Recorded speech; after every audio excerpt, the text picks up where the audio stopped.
She walked into her ex-boyfriend's wedding wearing a red dress and a broken heart, ready to be humiliated in front of 300 people. What she didn't know was that the most dangerous man in the city had come to that same wedding for one reason: to find her. And when his lips met hers in front of the groom, the bride, and every whispering mouth in that ballroom, it wasn't a rescue. It was a declaration of war. If you're watching from anywhere in the world, drop your city in the comments so I know how far Lena's story has traveled tonight. Hit that like button and stay with me until the very end, because what happens next will change everything. The envelope had been sitting on Lena Hart's kitchen counter for 11 days. She'd walked past it that morning with her coffee. Walked past it again at lunch while reheating leftover pasta she didn't really want. She'd even wiped crumbs off it once without opening it, like it was just another piece of mail, like it wasn't the thing slowly eating a hole through her week. Heavy cream paper, gold foil around the edges. Her name written in that looping calligraphy that rich people paid good money for. The return address didn't say his name, of course. It said Blackwood Estate, Ridgefield, because Celeste Blackwood, the bride, didn't need to put her fiancé's name on anything. Everyone in the city already knew who she'd landed: Marcus Dalton, Lena's Marcus. Or at least he had been, for 4 years and 2 months of her life. Until he wasn't. She finally picked up the envelope on a Tuesday night, sitting on the edge of her bathtub in a robe that had seen better decades, and slid her thumb under the flap. The card inside was thicker than most people's diplomas. Mr. and Mrs. Charles Blackwood request the honor of your presence at the marriage of their daughter, Celeste Elizabeth, to Marcus James Dalton. She stopped reading. She didn't need the rest. The date, the venue, the name of the hotel that probably cost more per night than her rent. He invited me, Lena said out loud to nobody. Her voice sounded thin in the tiled bathroom. He actually invited me. She laughed. It wasn't a real laugh. It was that short, sharp kind of noise a person makes when the world does something so absurd, the only thing left is to acknowledge the absurdity. Then she set the card down on the edge of the sink, stared at her own face in the mirror, and said, Don't you dare." She went anyway. Her best friend Marin thought she was losing her mind. "You are not going to this wedding," Marin said 3 weeks later, sitting cross-legged on Lena's bed, with a glass of wine balanced on her knee. "I'm not even saying this as your friend. I'm saying this as a person with functioning eyes and a pulse. I'm going. Lena, I said I'm going." Marin watched her pull a dress out of the closet, a deep red one, with a neckline that meant business and a back that meant pay attention, and held up her hand like a stop sign. Okay, let's slow down. Let's talk about this. What exactly do you think is going to happen at this wedding?" "Nothing is going to happen." "Then why go?" Lena held the dress up against her body and looked in the mirror. The woman staring back at her was 29 years old, had dark hair that she'd been growing out since the breakup because Marcus had once said he liked it short, and had the kind of tired under her eyes that concealer couldn't fully hide. She looked like a woman who hadn't slept well in a long time. "Because," she said quietly, "if I don't go, for the rest of my life he's going to think I couldn't handle it. He's going to think that anyway. Then let him think it while I'm standing in the same room." Marin sighed and took a long sip of wine. "You know he sent you that invitation on purpose." "I know. Like strategically on purpose. Like he and Celeste sat at their little rich people table and made a list of everyone they wanted to watch suffer." "I know, Marin. And you're still going." Lena turned away from the mirror. "I'm still going." She didn't tell Marin the rest of it. She didn't tell her that Marcus had called her, drunk, 6 months after leaving her, and said he missed her, that she hadn't picked up, but she'd listened to the voicemail 40 or 50 times before finally deleting it. She didn't tell Marin that part of her, the part that she was ashamed of, the part she couldn't quite kill no matter how many times she tried. Still believed he might look at her across that ballroom and realize he'd made the worst mistake of his life. That part of her needed to be killed. She had decided that. The wedding was going to be the funeral. The venue was a converted estate about an hour outside the city, the Ashford. Lena had looked it up the night before and closed the browser after seeing the first photo. Gardens, a ballroom with chandeliers older than her grandmother, a driveway lined with white roses on the day of events. It was the kind of place Marcus had always talked about. He'd never said he wanted to get married in a place like that with her specifically.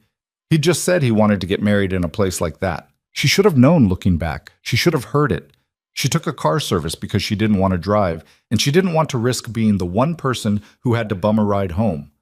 The driver, a quiet older man named Hector, kept glancing at her in the rearview mirror. "Wedding?" he finally asked. "Yes." "Happy one?" Lena smiled, tight. "Depends who you ask." Hector nodded like he understood perfectly and didn't ask anything else. She loved him for that. When the car pulled up to the Ashford, Lena's hands were shaking. She pressed them against the red fabric of her dress and told herself to breathe. The valet opened her door. Cold October air hit her bare shoulders. She heard the faint music from inside the building. A string quartet, of course, because Celeste Blackwood would never hire anything less. And she almost got back in the car. She didn't. She stepped out. She smoothed the dress. She walked up the stone steps in heels she'd practiced in for a week, and she lifted her chin, and she went inside. The first person she saw was Elise Marchetti. Elise had been in their friend group back when there had been a tall blonde woman with the kind of laugh that sounded rehearsed. She and Lena had never particularly liked each other, but they'd pretended well enough. "Oh my God," Elise said, her eyes going wide in that specific way that meant she was about to tell everyone she'd seen Lena Hart at Marcus's wedding. "You came." "I was invited." "No, I know, well, I wasn't sure." Clearly, Elise's smile tightened. "You look gorgeous. That dress is so bold." "Thank you." "Is someone with you?" "No." "Oh." A small sympathetic tilt of the head. "That's brave." Lena's jaw clenched, but she kept her face smooth. "Is it?" "I'm just here for the open bar." Elise laughed, too loud, the way people laugh when they're uncomfortable and want to pretend they aren't. "Well, the ceremony's starting in about 20 minutes. You should find your seat." "I will." Elise walked off. Lena watched her beeline directly to a cluster of women by the champagne table, lean in, and start talking with her hand cupped over her mouth like a child telling a secret. One of the women in the group, a redhead Lena vaguely recognized, turned to look at her, then looked away quickly. Here we go, Lena thought. She walked to the bar. The bartender was young, maybe 23, with a nervous expression that suggested this was his first big event. She ordered a whiskey, neat, and he poured it with hands that weren't quite steady. "Long night already?" she asked. Yeah. Sorry. The mother of the bride has been..." "Say no more." He laughed, grateful, and slid the glass to her. "On the house." "You'll get in trouble. It's all open bar." "Oh, right." She smiled at him, actually smiled, the first real one since she'd gotten in the car. "Thank you." She took the drink and turned around, and that's when she saw Marcus. He was across the ballroom, already in his tux, talking to an older man she recognized as Celeste's father, the Blackwood patriarch. Charles Blackwood, who owned half a shipping empire and, according to the gossip columns, had paid for the wedding twice over because Celeste had changed her mind about the flowers at the last minute. Marcus laughed at something Charles said, and Lena's whole chest locked up. He looked good. That was the worst part. He looked good. His hair was shorter than she remembered, neater. He'd gained a little weight. The kind of weight rich men gain when they stop cooking their own dinners. His tux fit him like it had been sewn onto his body. He had a champagne glass in his hand, and he was nodding at whatever Charles was saying, and he looked, Lena thought with a sick twist in her stomach, like a man who had finally gotten everything he wanted. And then he saw her. It was brief. His eyes slid across the room, past her, snapped back, held. His smile dropped half an inch. Recovered. He raised his glass to her. Just a small lift. Just enough to say, "I see you." Lena didn't raise hers back. She stared at him, flat. And then she looked away first because she had to. Because if she didn't, the tears building behind her eyes were going to fall in front of 300 people, and she would rather have died. She walked toward the garden doors. Outside, the air was cold enough to bite. The gardens had been lit with little golden bulbs strung through the hedges, and there were outdoor heaters scattered around. But Lena walked past all of it, to the far end of the stone patio, where the light was dimmer and nobody was standing. She set her glass on the low wall. She pressed the heels of her hands against her eyes. "Don't cry," she whispered. "Do not cry." "Lena?" She froze. It wasn't Marcus. The voice was wrong, too high, too careful. She turned. Celeste Blackwood was standing about 10 feet away in her wedding dress, a cloud of white tulle and lace and pearls that must have cost as much as a small house. She was holding the hem of the gown up off the stone so it wouldn't drag. Her hair was already in the intricate updo for the ceremony. Her makeup was perfect. She looked, Lena thought, like a magazine cover. "I didn't think you'd come," Celeste said. "I was invited." "I know, Celeste hesitated. "I wanted to say, before, that I hope that we're all adults here." Lena stared at her. "Did you come out here to tell me that?" "I saw you leave the room. I didn't want you to—" "To what, Celeste?" Celeste's lips parted, then closed. She was, Lena realized with some surprise, nervous. She had not expected this woman to be nervous. In every version of tonight Lena had rehearsed in her head, Celeste was smug. Celeste was triumphant. Celeste was the kind of bride who floated through the night knowing she had won. This version, pale under her makeup, fingers tight on her own dress, was not what Lena had prepared for. "I just want tonight to be about us," Celeste said finally. "Marcus and me." "It is about you," Lena said. "I'm not going to ruin your wedding, Celeste. I don't care about you enough to ruin it." Celeste flinched. "I'm here because I was invited," Lena went on, her voice very quiet, very level. "I'll drink your champagne. I'll watch you walk down the aisle. I'll clap when you kiss him. And then I will go home and I will never think about either of you again. Does that work?" Celeste swallowed. "Lena, go back inside. Your father's looking for you." He wasn't. Lena had no idea where Charles Blackwood was. But Celeste took it as the dismissal it was, and turned on her white satin heel and fled back across the patio. Her dress rustled against the stone. Lena waited until she was gone, then picked up her whiskey glass and downed the rest of it in 2 swallows. It burned. It felt good. Then she heard footsteps behind her, heavier this time, male. She closed her eyes for 1 second. "Don't be him. Don't be him. Don't—" Lena. It was him. She turned around slowly. Marcus Dalton stood on the patio about 6 feet away, one hand in his pocket, the other holding a lowball glass with something amber in it. His tie was already a little loose. The smile he'd given her across the ballroom was gone now. What was there instead was harder to name, something between regret and hunger, something that, if she'd seen it on any other face, would have meant trouble. "What are you doing out here?" she said. "Not a question.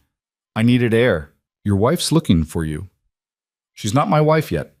His eyes dragged down her dress, slow, and then came back up. "You look— Don't. Incredible. Marcus, don't." He took a step closer. She didn't step back. She wouldn't give him that. But she felt every inch between them like a wire pulled tight. "I didn't think you'd come." "Everyone keeps saying that." "Celeste didn't want me to send the invitation." Lena blinked. "What?" "She said it would be—" He waved his hand vaguely. "Awkward." "Then why did you send it?" He looked at her, just looked at her. He didn't answer because he didn't have to. She could read it in his face. He had sent it because some small, cruel, possessive part of him had wanted her to see this, had wanted her to see him marry someone richer, someone prettier, someone who came with a last name that opened doors he'd only ever been able to stare at before.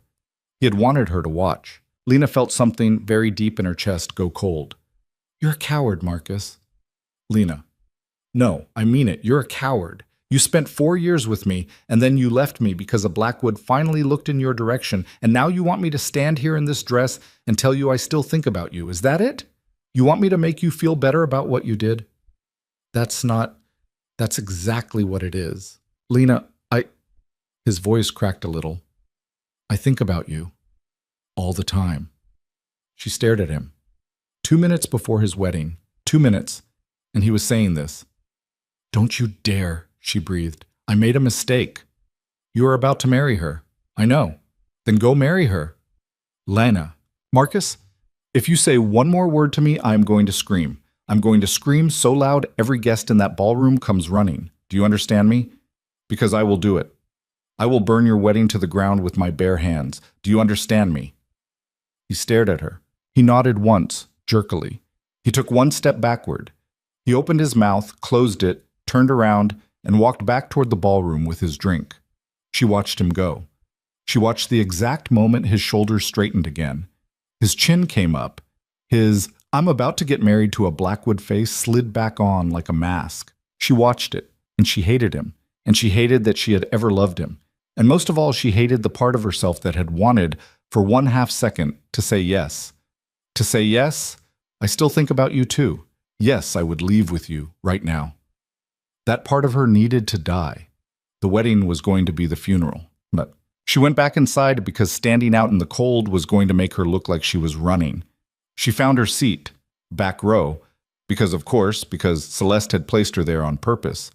And she watched the ceremony with her hands folded in her lap. Celeste walked down the aisle in that enormous dress, her father beaming, 300 guests dabbing their eyes. Marcus stood at the altar and smiled at his bride the way a man smiles when he's being photographed. They said their vows. They kissed. Everyone clapped. Lena clapped too. She clapped exactly as many times as the people next to her clapped, and she kept her face arranged in a polite, pleasant expression. And when the recessional music started and the new Mr. and Mrs. Dalton walked back down the aisle together, Lena did not look at them. She looked at her lap. And then it was the reception. The ballroom had been transformed during the ceremony. The chairs cleared away, round tables set with white roses, a head table raised on a small platform at the front. The string quartet was gone. A jazz band had taken its place. Waiters in white gloves circulated with trays of champagne. The whole room smelled like flowers and perfume and money. Lena found her table. It was in the back. Of course it was in the back. The seat card next to hers said Thomas Avery, +1. The seat across from hers said Sandra Dalton, Marcus's aunt, a woman Lena had met exactly once at a Christmas dinner and who had looked at her the whole night like she couldn't quite remember what country Lena was from. And the 2 seats to her left said vacant. Vacant. They had literally written vacant on the place cards. They hadn't even bothered to fill the table. Lena sat down slowly. She took a sip of water. She felt for the first time that night like she might actually cry. Across the ballroom, at the head table, Marcus was laughing at something his new father-in-law had said. Celeste was leaning against his shoulder, radiant. A photographer crouched in front of them, clicking away. A dozen people stood near their table, waiting for a chance to shake Marcus's hand, to congratulate the groom on his excellent marriage, to network, to be seen. Lena sat at her empty table in her red dress, and she understood, in a slow, clear, terrible way, exactly what she had been brought here to be. She had been brought here to be the lesson, to be the before and after, to sit alone at a table labeled vacant so that everyone could look and whisper and feel better about their own lives because at least they weren't her. Sandra Dalton sat down across from her. She looked Lena up and down. "Oh," she said, "you're here." "I'm here. Marcus said he'd invited you. I didn't think you'd actually come," Lena finished for her. "Well, yes. I got that a lot tonight." Sandra pressed her lips together in a small, pitying smile. "It's good of you to be so mature about this." "Is it? I'm sure it can't be easy." "Sandra?" "Yes?" "Please eat your bread." Sandra's mouth opened, then closed. She picked up her bread. The whispers started somewhere around the time the salads came out. Lena wasn't imagining it. She could feel it, the way eyes kept flicking to her table, the way conversations at nearby tables would dip in volume when a waiter passed, then resume a second later with little glances. Someone at the table behind her laughed and said, quite clearly, "That's her? I thought she'd be—" And then someone shushed them. She picked at her salad. She sipped her wine. She answered Sandra's small talk questions with one-word answers and stared at a point just above the centerpiece. 1 more hour, she told herself. You eat dinner. You stay until the first dance. You leave. You never have to see any of these people again. That was the plan. And then she felt it. It started in the back of her neck, that specific prickle, the one people talk about, and never really understand until it happens. Like being watched. Not by a glance or a whisper, but by something steadier, something that didn't care if it was caught. She turned her head very slightly. She didn't see him at first. The ballroom was huge and crowded, and the lights were low enough that faces blurred at the edges. But then her eyes caught on a figure standing near the back entrance, alone, holding a drink he wasn't drinking. Tall, broad through the shoulders, dark suit, no tie, the top button of his shirt undone in a way that said he didn't care what anyone thought about his dress code. His hair was black, his jaw was sharp, and his eyes were on her. Not on the head table, not on the bride, not on the room. On her. Lena's breath caught, and she didn't know why. She didn't know him. She had never seen him before in her life. And yet something in the way he was looking at her, quiet, patient, absolute, made her feel for the first time in months like maybe she wasn't the loneliest person in this room. She turned back to her salad, her heart beating somewhere high in her throat. Don't look again, she told herself. Don't look. She looked. He was still watching her. At the head table, a man in a suit leaned down and whispered something urgent in the ear of Celeste's father. Charles Blackwood's face went through several expressions in very quick succession. Confusion, recognition, a kind of pale, startled alarm. He looked across the ballroom, following the other man's pointed gaze. His face went white. Lena saw Charles grab Marcus by the arm. She saw Marcus turn his head toward the back of the room. She saw Marcus's whole body go still. Who? Lena heard Sandra say in a changed voice. Who is that? Lena didn't answer. She couldn't, because the man at the back of the ballroom had set his drink down on a nearby table, and he was walking now. Not fast, not slow. Just walking, steady as a tide, directly across the dance floor. Guests stepped out of his way without seeming to notice they were doing it. Conversations hushed as he passed. A woman in a green dress put her hand on her husband's arm and said quite clearly, "Oh no." He was walking toward Lena. Her hand tightened on the stem of her wine glass. Who are you? She thought. Who are you? Who are you? Who are you? The man stopped at her table. He didn't look at Sandra. He didn't look at the empty vacant seat cards. He didn't look at anyone in the room except her. Up close, he was worse, or better. Lena couldn't decide which. His eyes were a color she couldn't quite name in the low light. Gray, maybe, or a kind of dark blue that only looked gray when it wanted to. There was a small scar through his left eyebrow. He wasn't smiling. "Miss Hart," he said.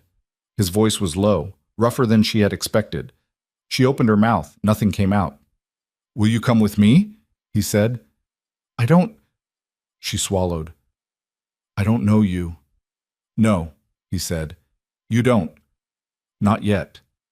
Behind him, across the ballroom, Marcus was standing up from the head table. His face was drained of color.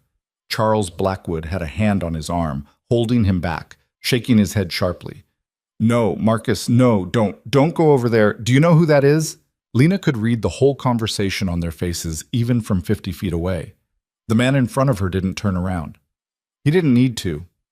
He knew Marcus was watching. He knew everyone was watching. "My name is Adrian Volkov," he said, quiet, like it was only for her. "And if you stay at this table for the rest of this wedding, they are going to spend the rest of your life telling the story of the girl who sat alone at the empty seats while her ex married up." He paused. "I'm offering you a different story." Lena stared at him. Her pulse was a hammer in her throat. Somewhere very far away, she heard Sandra Dalton whisper, "Oh my, why?" Lena managed. "Why what? Why me? Why are you—" She shook her head once.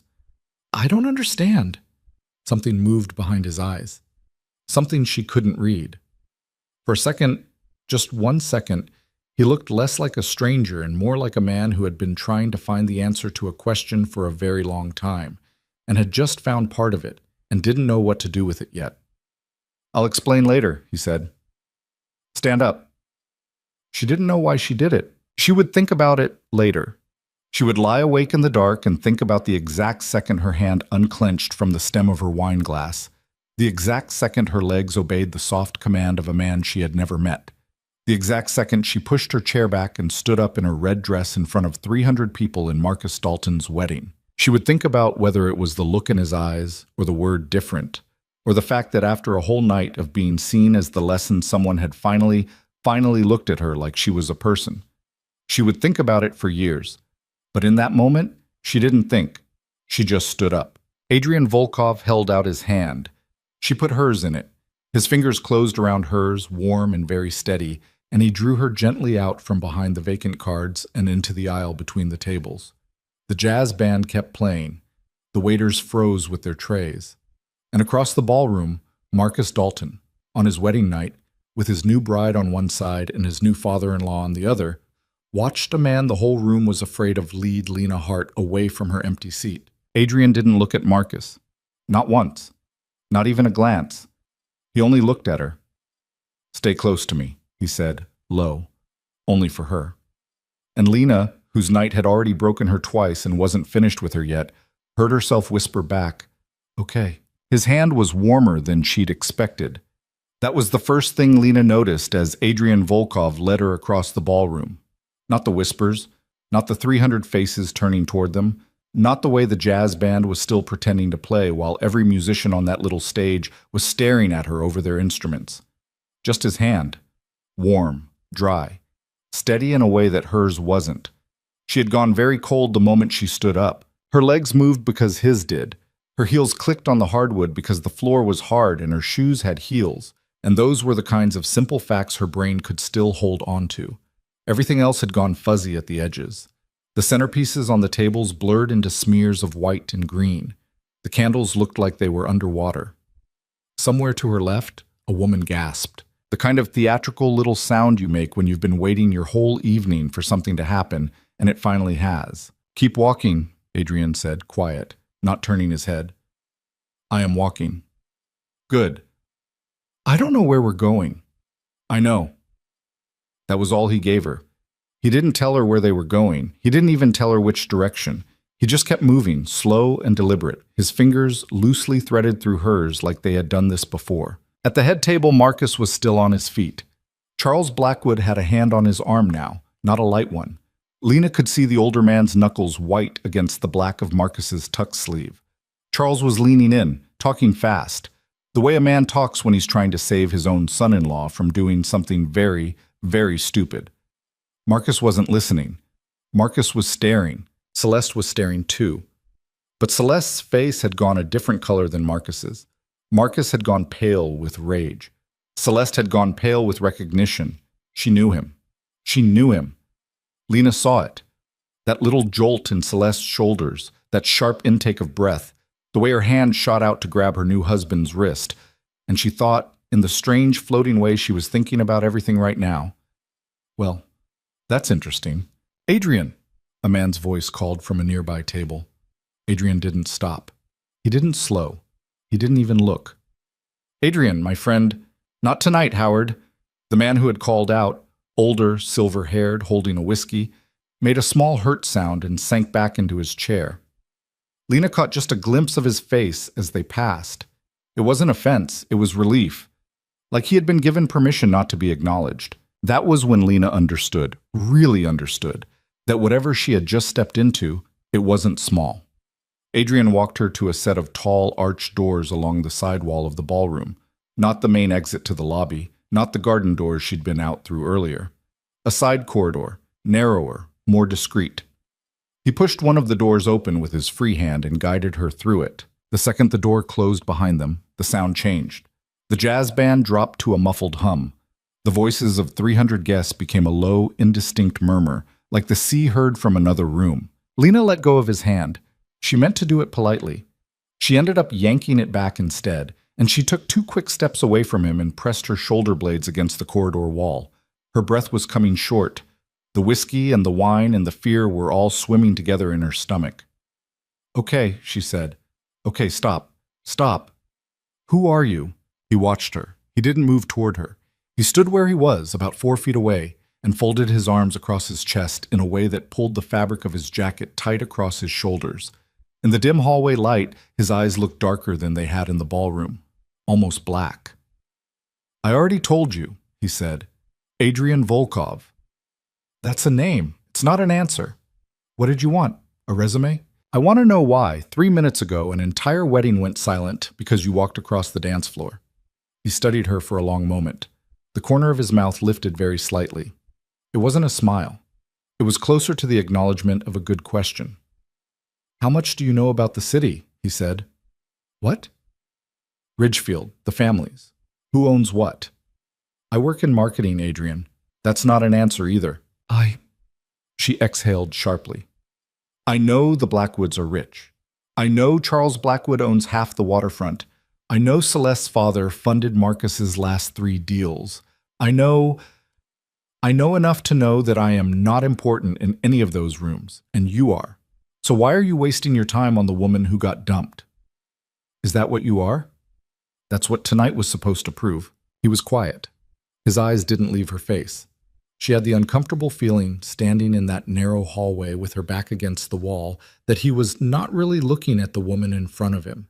He was looking at something else, something behind her face or through it, something he was trying to match against a picture he'd been carrying around for years.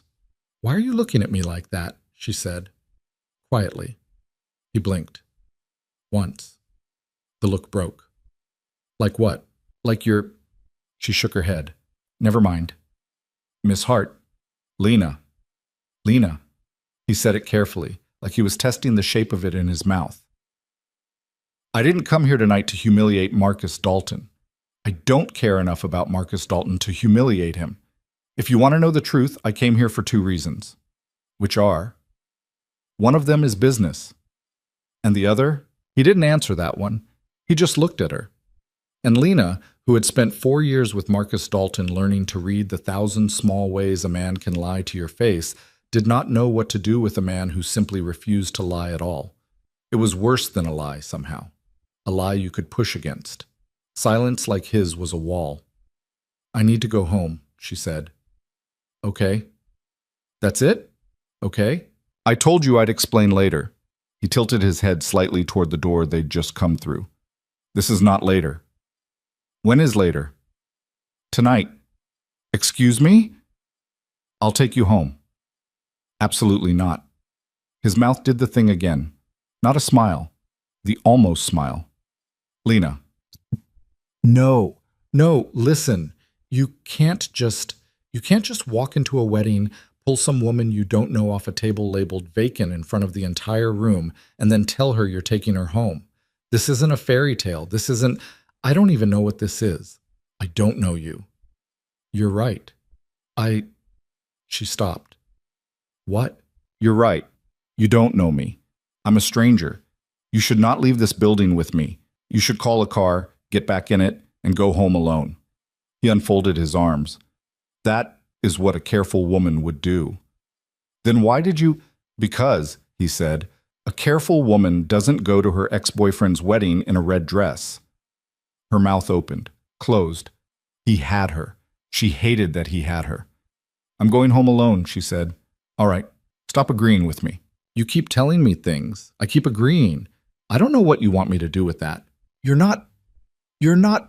She pushed off the wall, took 2 angry little steps toward him, pointed a finger at his chest without touching it. You're not going to talk me into anything. I'm a grown woman. I make my own decisions.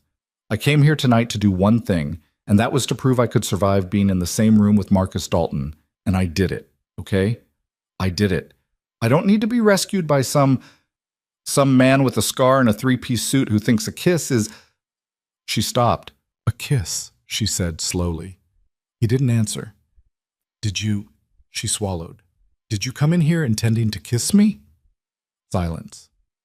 Adrian? Yes. In front of... Yes. In front of Marcus? Especially in front of Marcus. Why? He looked at her. And for a second she saw him choose his words, actually choose them, the way careful men do. Not the first thing that came to his mouth. Not the second. Something further in. Because, he said, I watched him seat you at an empty table, and I watched his aunt look at you like she'd stepped in something, and I watched you sit there with your hands in your lap and count how many minutes you had to stay before you could go home. I watched you make a smaller version of yourself so you would fit in a room that wanted to break you. And I could not... He stopped, started again. I don't like men like Marcus Dalton. I don't like rooms like this one. I don't like the arrangement where a woman is made to be the lesson. That's not a reason to kiss a stranger, Adrian. No. Then what is? His jaw tightened, just slightly. I don't know yet, he said. That was the most honest thing anyone had said to her all night. Lena pressed her hand against her forehead. Her head was pounding. The whiskey from the bar and the wine from the table and the 3 sentences Marcus had said to her on the patio were all fighting for space behind her eyes. I want to go back in there, she said. Okay. I want to get my coat. Okay. And then I want to leave. Okay. By myself. He was quiet. By myself, Adrian. You said that. Say okay? Lena, say it. If you want to leave alone, you will leave alone. I'm not going to stop you. I have never in my life stopped a woman from doing anything she told me she wanted to do. Good. But I'm going to wait for you outside. Adrian. I'm not asking you to ride with me. I'm not asking you to speak to me. I'm telling you that I am going to stand on the front steps of this hotel and wait until you are in a car and that car is moving, and then I'm going to get in my own car and go. You don't have to look at me. You don't have to wave. You just have to know that you're not walking out of this building alone tonight without somebody watching to make sure you get into the right car. She stared at him. Why? She said very quietly. Because you're in a red dress, he said, in a building full of people who spent the last 3 hours whispering about you. And the only thing worse than what Marcus Dalton did to you in there would be somebody doing something to you out there. She didn't know what to say to that. She didn't know what to do with him. She pushed past him, back into the ballroom. He didn't try to stop her. He didn't try to follow. He just stood in the corridor and let her go. The ballroom, when she stepped back into it, had not recovered. The jazz band had given up any pretense of playing. A trumpet player was pretending to adjust his mute. Conversations had resumed, but they were too loud. That specific brittle loudness of people trying very hard to look like they weren't still talking about the thing they were still talking about. Lena walked back toward her vacant table on legs that felt distant, and every eye in the room tracked her. Sandra Dalton was gone. So was her bread plate. Sandra had either been summoned to do damage control at the head table or had moved somewhere she wouldn't have to share oxygen with Lena anymore. Either way, Lena didn't miss her. She picked up her clutch from the table. She turned toward the exit. Lena. She closed her eyes. She had promised herself this was the last time tonight. She had promised. She turned around. Marcus was standing about 6 feet behind her, his tux jacket open, his tie pulled even looser than before. His face was flushed. He was holding, of all things, a napkin, like he'd grabbed it off a table on his way over and didn't know what to do with it now. Lena, wait. I don't want to talk to you, Marcus. You don't understand. I understand fine. That man, he said, urgent, low. That man you just walked out of the room with. What about him? Do you know who that is? Adrian Volkov. That's a name, Lena. It was almost exactly what she had said to Adrian 5 minutes ago. She almost laughed. Yes, Marcus, I'm aware. I asked. I know what names are. Listen to me. He stepped closer. He dropped his voice even further. That man is not. He is not. You don't understand what he does, what his family does. There are things about him. Were you invited to his wedding, Marcus? What? Were you invited to his wedding in the last 5 years? Have you ever been invited anywhere Adrian Volkov was? Marcus's jaw moved. No, but that's the answer to everything you're about to tell me then, isn't it? She tilted her head. If he's so dangerous, how would you know? If he's so untouchable, how do you have dirt on him? You don't, Marcus. You have whispers. You have rumors. You have the stories rich men tell each other at bars to explain why certain men got richer than they did. Lena, I'm going home. Don't leave with him. Adrian? Yes, don't. Promise me. She looked at him. She looked at Marcus Dalton on his wedding night, in the ballroom where he had just married a Blackwood, holding a wadded napkin in his hand and asking her to promise him something about another man. Something in her that had been very tight for a very long time went loose. Marcus, she said, almost gently, you don't get to ask me for promises anymore. He opened his mouth. He didn't have anything ready. He just stood there. "Congratulations on your wedding," Lena said. "I hope she makes you happy. I really do." She didn't mean it. He knew she didn't mean it, but it was the most polite way she could think of to close the door. She turned and she walked out of the ballroom, and she did not look back. The hotel lobby, after the ballroom, felt like outer space. Quiet. Cold. Marble floors. A single concierge at the desk. A fountain burbling softly somewhere behind a pillar. Lena walked to the coat check and waited while a very young, very tired attendant dug through a long rack looking for her ticket number. The sound of her own breathing was suddenly too loud in her ears. "Here you go, ma'am." "Thank you." She put her coat on with fingers that wouldn't cooperate and tried to remember the name of the car service Hector worked for. She got her phone out. She opened the app. She stared at the little loading wheel and thought, in a disconnected way, that her hands were shaking and she didn't know when they had started. Behind her, the lobby doors opened. She didn't turn. "Miss Hart?" She closed her eyes again. "Are you really just going to stand on the steps outside, Adrian?" "That was the deal. I didn't agree to a deal." "I know. I made it anyway." She turned around. He was in his coat now. A long, dark overcoat, unbuttoned, the collar up against the October cold that had come in through the opening doors with him. He looked, in the lobby light, less like the man who had walked across the ballroom, and more like a man who had lived a number of years and kept most of what those years had done to him under his skin. He wasn't young, she realized. He wasn't old, maybe mid-30s, but there was a quality to him of having been tired for a long time. "The app isn't working," she said, irrationally, because it was easier than saying anything else. "That app doesn't work up here. There's no signal in the lobby." "Oh. I'll have the concierge call you a car." I know you can. Let him do it anyway." Adrian stepped to the concierge desk without waiting for her permission, leaned over, murmured something. The concierge, a thin man in his 40s who looked profoundly relieved to have a task that wasn't dealing with the wedding, picked up a phone immediately and started dialing. Adrian came back to her. He stood a careful distance away. Not too close, just close enough that anyone watching would know they were together and far enough that she could breathe. 3 minutes, he said. "Okay." They stood in silence. The fountain burbled. "Lena." "The man who tried to stop you just now, in the ballroom." "Marcus." "Yes." "What did he say?" "He told me not to leave with you." "Ah." "He said there were things about you." "There are." She looked at him, sharp. "Adrian, I'm not going to lie to you." He met her eyes.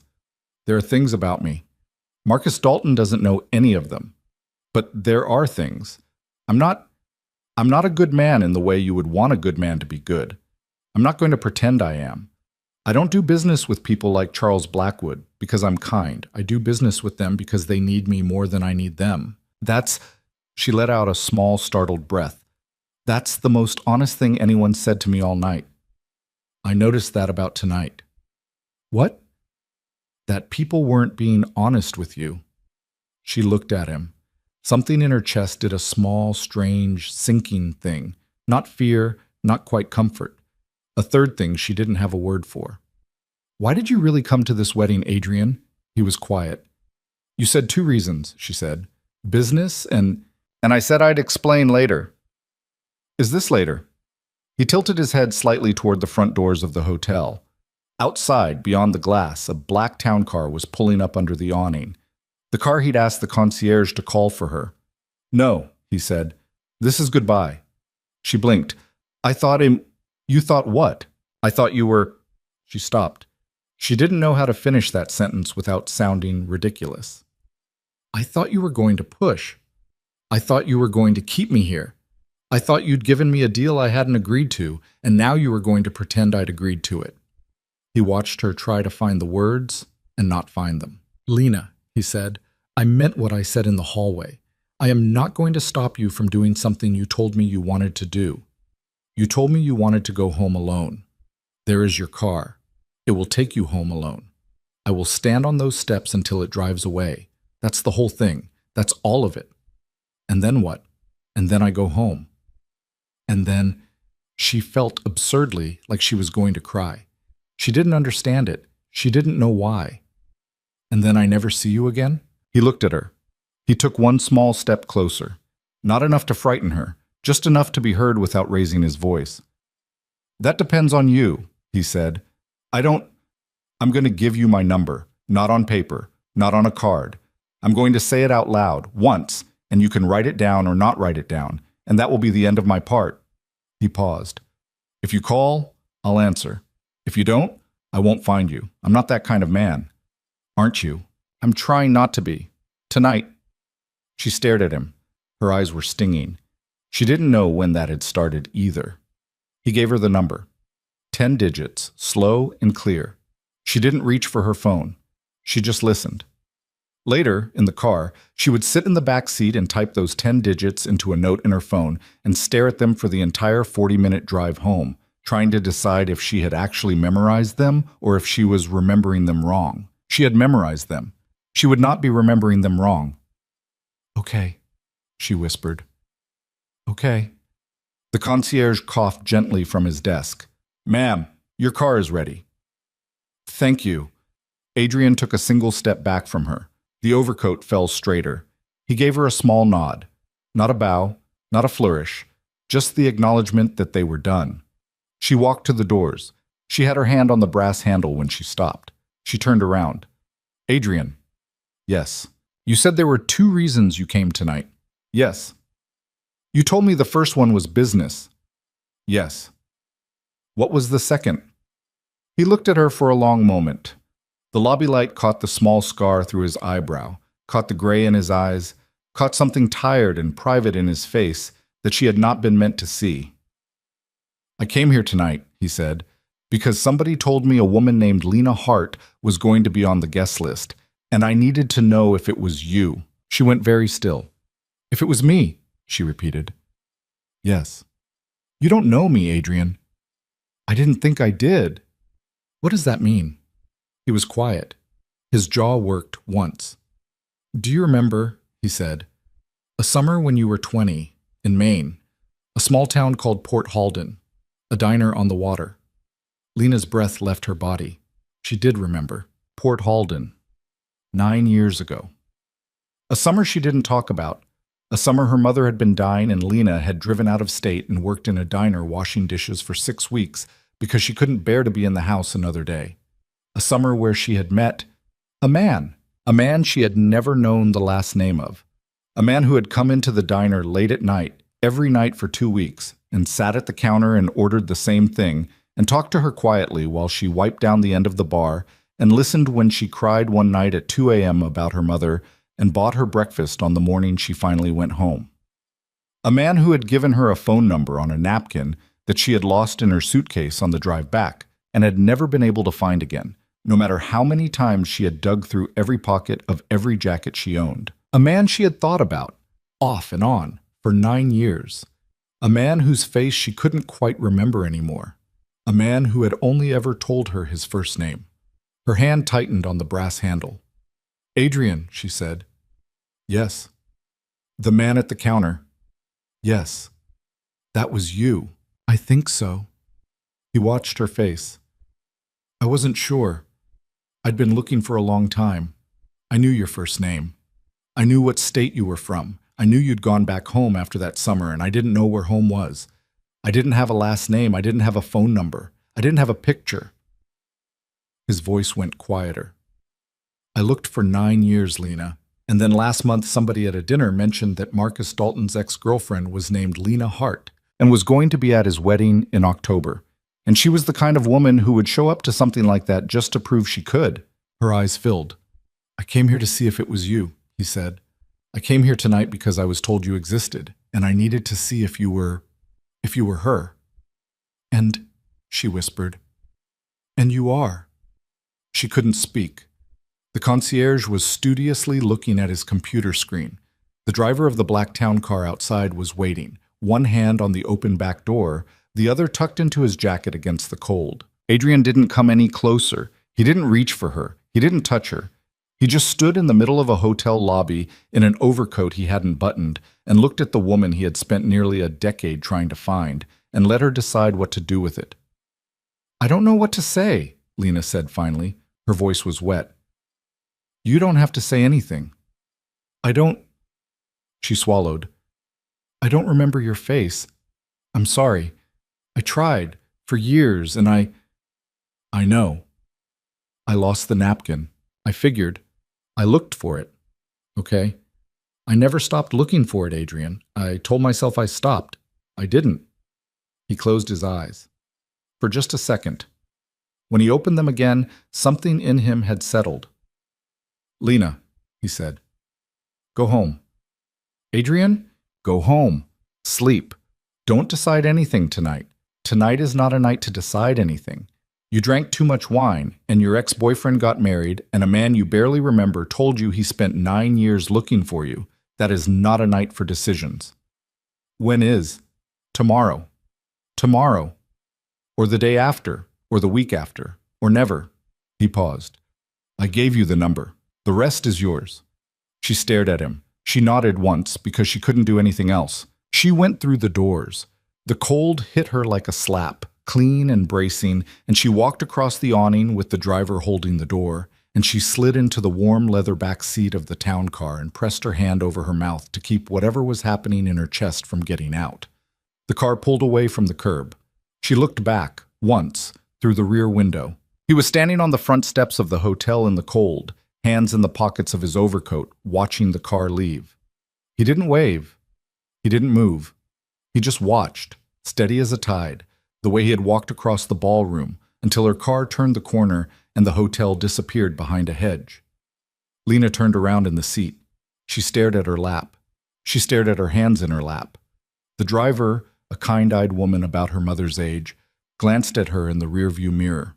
Bad wedding? Something like that. You want the radio on, honey? No, thank you. Just quiet, please. You got it. They drove. The city came back into view through the windows, a string of lights along the freeway, the skyline beyond it dull and orange against the low sky. Lena watched it pass without seeing it. In her head, she was in a diner in Port Halden, Maine, 9 years ago, at 2 in the morning, crying over a cup of coffee she hadn't ordered, telling a stranger about her mother. In her head, she was 20 and raw, and the stranger was a man whose name she'd barely caught, whose face she couldn't picture now, whose voice she had remembered in fragments for almost a decade, the way you remember the shape of a song you once knew. I'd been looking for a long time, he'd said. I came here tonight because I was told you existed. And you are. She got out her phone. Her hands were still shaking. She opened the note where she'd typed those 10 digits. She stared at them. She didn't dial. She read them over and over. The car took her home through the dark. The car pulled up in front of her building a little before midnight. Lena tipped the driver in cash because she couldn't handle the math of an app tip with her hands still shaking, and she got out on legs that felt borrowed and walked up the 3 steps to her front door in the red dress she'd worn to a wedding she shouldn't have gone to. The streetlight outside her building had been flickering for 2 weeks. Tonight it had finally given up and gone out altogether. She unlocked the door in the dark. Her apartment smelled like the lavender candles she had lit that afternoon, back when lighting a candle had felt like an act of courage, like she was telling the universe, I will come home from this wedding alive and my apartment will smell nice. The candle had burned all the way down. The wax had pooled around the wick and started to harden. She stood in the doorway with her coat still on and her keys in her hand, and she stared at that dead little candle for what must have been 30 seconds before she realized she was doing it. She closed the door behind her. She locked it. She slid the chain into place, then slid it back out, then slid it in again because she couldn't remember if she'd just done it. She walked to the kitchen in her heels. She took them off there, 1, 2, left them side by side on the tile. She took her coat off and draped it over the back of a chair. She unzipped the red dress halfway down her back and stopped because she didn't have the energy for the rest. Then she sat down on the kitchen floor. Not a slow sit, a drop. Her legs just folded. She landed hard on the tile, her back against the cabinets, her dress puddling around her, and she put her hands flat on her face and she made a sound that was not quite a laugh and not quite anything else. She stayed there for a long time. When she finally moved, it was to take her phone out of her clutch. The screen had a crack along the bottom that she'd been meaning to get fixed for 6 months. The note with Adrian's number was still open. She read the digits. She closed the note. She opened it again. She set the phone face down on the tile next to her and put her head back against the cabinet door and looked up at her kitchen ceiling. The ceiling had a water stain in the corner, shaped vaguely like a boot. She had been looking at that water stain for 3 years. She knew it the way other people knew their children's faces. It had appeared one morning after a storm and never gone away, and she had stopped asking the landlord about it after the second time he'd said he'd get someone up there. She had made peace with the boot. The boot was part of the apartment now. She stared at the boot, and she thought in no particular order, I kissed a stranger tonight. No, he kissed me. No, he did not kiss me. He was going to, and he didn't, and I made him not. And now I don't know if I wanted him to or didn't. I told Marcus he was a coward. I meant it. I meant it, and it didn't help. I sat at a table labeled vacant, and I let them do that to me. I sat there and let them. I let all of them. I let Celeste do that to me. I let Marcus's Aunt Sandra say, "Oh, you're here. Oh, you're here." Like I was something the cat dragged in. "Oh, you're here. I'm here. I was here. I wore the red dress. I drank the whiskey. I came home alive. I came home. I'm home. I'm on my kitchen floor." There was a man in a diner in Maine when I was 20, and he gave me his number on a napkin, and I lost it. I lost it. I looked for that napkin for a year. He looked for me for 9. She closed her eyes, and the tears came then. Finally, the way rain comes, not dramatically, not with any shape, just steadily, into the hands she had pressed back over her face. She cried for her mother, who had died that fall she was 20, and who she still missed in small, stupid ways at 40 different times a week. She cried for Marcus, who she had loved and who had turned out to be exactly the kind of man he'd always told her he wasn't. She cried for Celeste, who had stood on a dark patio in a white dress and told her, "I hope we can all be adults here, like adulthood was a costume you put on at your own wedding." She cried for the 20-year-old girl who had sat at a diner counter in Port Halden and cried in front of a stranger, and for the 29-year-old woman who was sitting on a kitchen floor now and had apparently learned nothing in 9 years. She cried until she was empty, and then she sat there with her eyes open and her face raw, and she listened to the refrigerator hum. Her phone buzzed. She looked at it, face down on the tile, and for one ridiculous second she thought it was him. That was the kind of thought that came to her now, apparently. That was the kind of woman she was now. She flipped the phone over. "Marin." "You alive?" "Marin." "Lena." "I swear to God." "Marin, if you don't answer me in 10 minutes, I am coming over." "Marin." "I mean it." "I'm already in my car." Lena laughed. It came out ragged. She thumbed the screen with fingers that didn't want to work right. Lena. "I'm alive. On the kitchen floor. Don't come." Marin. "The kitchen floor?" Marin. "Lena." Marin. "I'm already driving." Lena. "Marin, please." Marin. "Too late." Marin. 12 minutes. Lena dropped the phone back on the tile. She put her head back against the cabinet. She looked at the boot on the ceiling. "Okay," she said out loud, to nothing, to the boot. "Okay." She got up. It took more than one attempt. Her legs had stiffened sitting against the cabinet, and the dress was not designed for standing up off a kitchen floor in. She braced one hand on the counter and pulled herself upright and caught sight of herself in the little mirror hanging by the door, the one she'd put up so she could check her face before she left the apartment. Her eye makeup had not survived. Her lipstick was smudged on one side. Her hair had come half out of the careful knot she'd pinned it into before the wedding. Her eyes were puffy. She looked like a woman who had been through something. She looked, she thought distantly, like her mother. The buzzer from the street rang 9 minutes later. Marin had, it turned out, been closer than she'd claimed. Lena buzzed her in without speaking. She unlocked the door and went into the bathroom and splashed cold water on her face and came out again with her hair down and her mascara mostly wiped off, wearing the robe that had seen better decades and nothing underneath it. The red dress was a puddle of fabric on her bedroom floor. She had stepped over it without looking. Marin came through the door like weather. Coat, boots, a canvas bag with a bottle of wine sticking out the top, hair pulled up into a messy bun that had clearly been executed in the car at a red light. "Oh, babe," she said, the second she saw Lena's face. "I'm fine." "You are not fine." I said I'm fine. Maren set the bag down on the kitchen counter, pulled out the wine, pulled out a box of tissues she had apparently also brought, pulled out, incomprehensibly, a bag of shredded cheese. Why is there cheese? I panicked. You brought me cheese. I brought you what was in my fridge.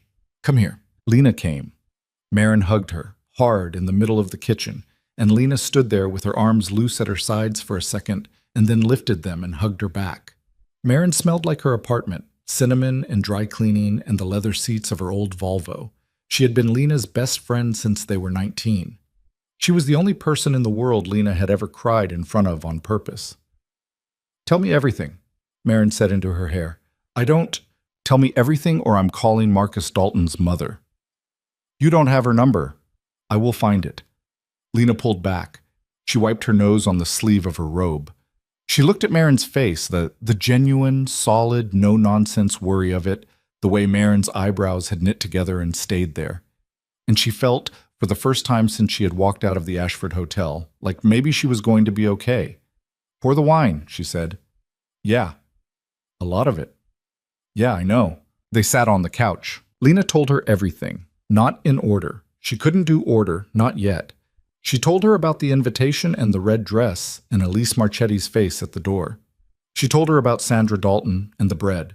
She told her about the vacant seat cards, and Maren made a sound in her throat like a small animal being stepped on. She told her about Marcus on the patio. I think about you all the time. Maren put her wine glass down so hard on the coffee table, a little slopped over the side. He did not. He did. On his wedding night, 2 minutes before the aisle. Lena, I know. That is the most pathetic. Maren pressed her hand against her mouth. I hate him. I hate him so much I think it's giving me a headache. Okay, keep going. Lena kept going. She told her about the whisperers, about the way the room had changed when the man in the dark suit had started walking, about the hush that had come off him like cold air from a freezer door. She told her about his voice in her ear. I'm offering you a different story, about his hand closing around hers, about the side corridor and the wall against her back, and the things he had said, about Marcus's napkin and the ride home that hadn't happened, and the town car Adrian had called for he ate here, and then stood outside the hotel in the cold to watch leave. She told her about Port Halden. She told her about the diner. She told her, in a voice that got smaller and smaller, about the stranger at the counter 9 years ago, and the napkin she had lost and the phone number she had looked for, off and on, through 3 different apartments and 4 different boyfriends, and 1 job change, until she had convinced herself she was making up how much she cared about finding it. And she told her that the stranger from the diner and the man at the wedding were the same man. By the time she got to the end of it, Maren had gone very still. Lena. Yeah. Are you telling me? Yeah. Stop. Let me get this straight. A man you met once in a diner in Maine when you were 20, who you knew for 2 weeks, 2 weeks, has been looking for you for 9 years. That's what he said. And you believe him. Lena was quiet. She stared at the wine in her glass. The color of it, in the lamplight, looked almost black. Yeah, she said. I believe him. Why? Because she thought about it. She wanted to say it right. Because he didn't try to make me believe him. He didn't oversell it. He said what he said. He gave me his number. He told me to go home. He didn't ask me for anything. That's not how a man lies to a woman, Maren. A man lying to a woman stays closer. A man lying to a woman doesn't let you leave. Maren exhaled slowly. Okay. Also what? Also, I remember him. You said you didn't remember his face. I didn't. I don't. Not really. But I remember. Lena pressed her fingertips against her forehead. I remember the way he listened. When I told him about my mom. I remember sitting at the counter of that diner and saying these really, really awful things, these things I had not said to anyone, and he didn't fix it, Maren. He didn't try to fix it. He just listened. He asked one question, and then he listened. What did he ask? He asked what her name was. Maren's eyes filled. Oh, Lena. Yeah. Oh, babe. Yeah. And tonight He just walked into Marcus Dalton's wedding and walked you out of it and let you go. Yeah. And gave you a phone number. Yeah. Are you going to call him? Lena stared at the wine. I don't know. What do you mean you don't know? Lena, the man looked for you for 9 years. You cannot. Okay. Marin set her wine glass down and held both hands up. I'm going to be the responsible friend. I'm going to be the responsible friend, even though every cell in my body wants you to call this man right now. Are you ready for me to be the responsible friend? No. Too bad. You just did a lot tonight. You went to your ex's wedding. You sat at a table labeled vacant. You had a conversation with his new wife in a garden. You walked out of a ballroom with a man the whole ballroom was afraid of. You got the Adrian Volkov of it all, and then you came home and sat on your kitchen floor. That is more than a human being is supposed to do in one night, okay? So you are not going to call him tonight. I wasn't going to. I'm not done. You are not going to call him tomorrow either. You're going to sleep. You're going to eat breakfast. You're going to go to work on Monday and answer your emails and sit in your dumb little meetings, and you are not going to call him. And then maybe on Wednesday or Thursday, when you are a person again, you are going to look at that phone number and you're going to decide whether you want to call it. Okay? Okay? Okay? Okay, Marin. Okay. I love you. I love you too. Marin poured them both more wine. They drank it. They talked about other things. Marin's sister's new dog, which had apparently eaten a shoe. The guy Marin had been half seeing, who Marin had decided she wasn't going to keep seeing because she had caught him lying about whether he'd read a book.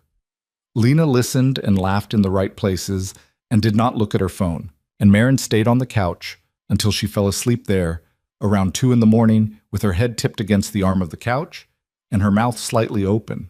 Lena draped a blanket over her. She went to bed. She did not call him. In the morning, the world was the world again.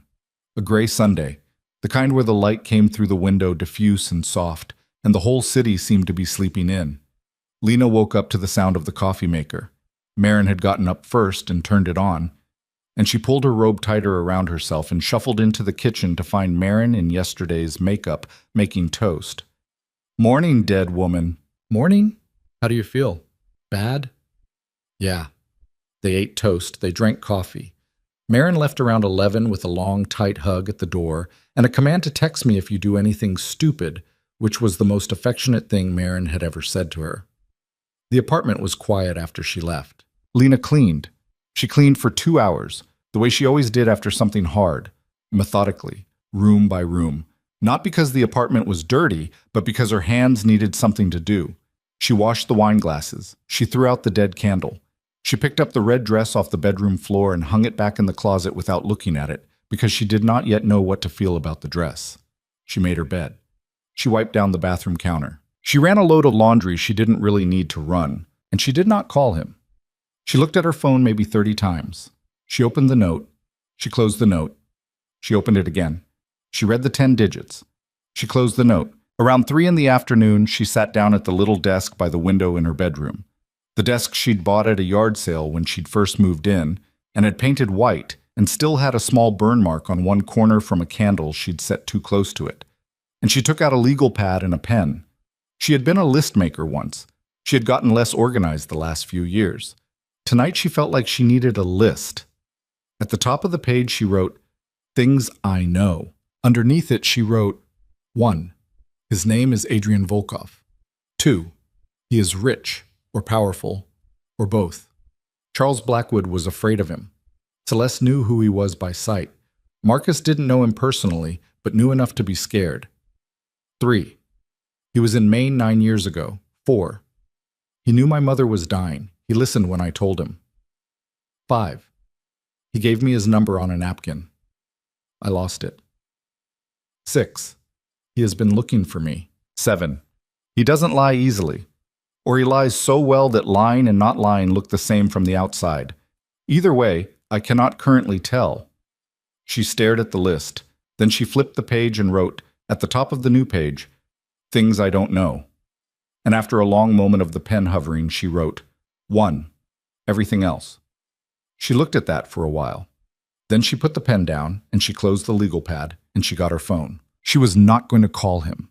She had agreed with Marin that she was not going to call him. She was going to do the responsible thing. She was going to wait until Wednesday or Thursday, and she was going to be a person again, and then she was going to make a careful decision. She opened her browser. She typed in his name. The first result was a short piece from a regional business journal dated 4 years ago. It was about a failed real estate acquisition somewhere downtown, where a consortium of investors had backed out at the last minute after Volkov Holdings had acquired a majority interest in the underlying property. The article did not explain who Volkov Holdings was. The article noted that Adrian Volkov declined to comment. The second result was a paywalled article she couldn't read past the first paragraph. The first paragraph mentioned a political donation to a gubernatorial campaign 2 cycles ago. Adrian Volkov, a private investor whose firm has been tied to interests across the eastern seaboard. The third result was an old society page photograph. Lena clicked it. It was a charity gala. She didn't recognize any of the faces except one, a woman in a silver dress whose name she vaguely remembered from some political scandal a few years back. And then to the side of the frame, half turned away from the camera, she saw him. Adrian. Younger in the photograph, maybe a year or 2 younger, though it was hard to tell. The caption beneath it read, Elena Markov, and at right, A. Volkov, of Volkov Holdings. Lena stared at the photograph. He was not laughing in it. He was not smiling. He was just standing at the edge of the frame, holding a glass, with the same patient stillness he had walked across the ballroom with last night. She scrolled on. There was very little else. A few trade publications mentioning a company he was connected to. A list of board memberships, most of them in shell companies and foundations with vague names. One wedding announcement from 6 years ago for a woman named Natalie Volkov, sister, cousin, whose husband was apparently some kind of maritime lawyer. For a man of his reputation, there was almost nothing about him on the internet. That, Lena thought, was probably on purpose. She closed the browser. She sat in her chair by the window and she stared at her legal pad, and she thought about what Marcus had said. You don't know what he does, what his family does. She thought about Adrian himself. There are things about me. She thought, good people don't need to warn you about themselves. She thought, bad people don't usually warn you either. She did not call him. On Monday, she went to work. She worked at a marketing firm in a glass building downtown, in an office that had never quite stopped feeling temporary to her even after 3 years. She sat at her desk and she answered her emails, and she did not tell anyone about the weekend except her office friend Priya, who she told the bare outlines of yes, I went, yes, it was awful, no, I don't want to talk about it. And Priya, who was very good at reading the room, did not push. She got through Monday. She got through Tuesday. She got through Tuesday night when she sat on her couch with a microwave dinner and scrolled through nothing on her phone and deliberately did not open the note with the number. On Wednesday, Marin called her at lunch. Have you called him? No. Are you going to? I don't know. Lena. I said I don't know, Marin. I don't know. There was a pause. Marin, to her credit, did not push either. Okay, Marin said. Okay, you don't know. That's fair. You don't know yet. Yet. I didn't mean yet. I meant yet as in, Marin. Okay, fine. Not yet. Never. Whatever you need. I love you. Eat lunch. Bye. On Thursday afternoon, Lena came home from work and there was a package at her door. It wasn't large. A flat rectangular box about the size of a laptop, wrapped in brown paper. No return address. Her name and apartment number were written on the front in a handwriting she didn't recognize.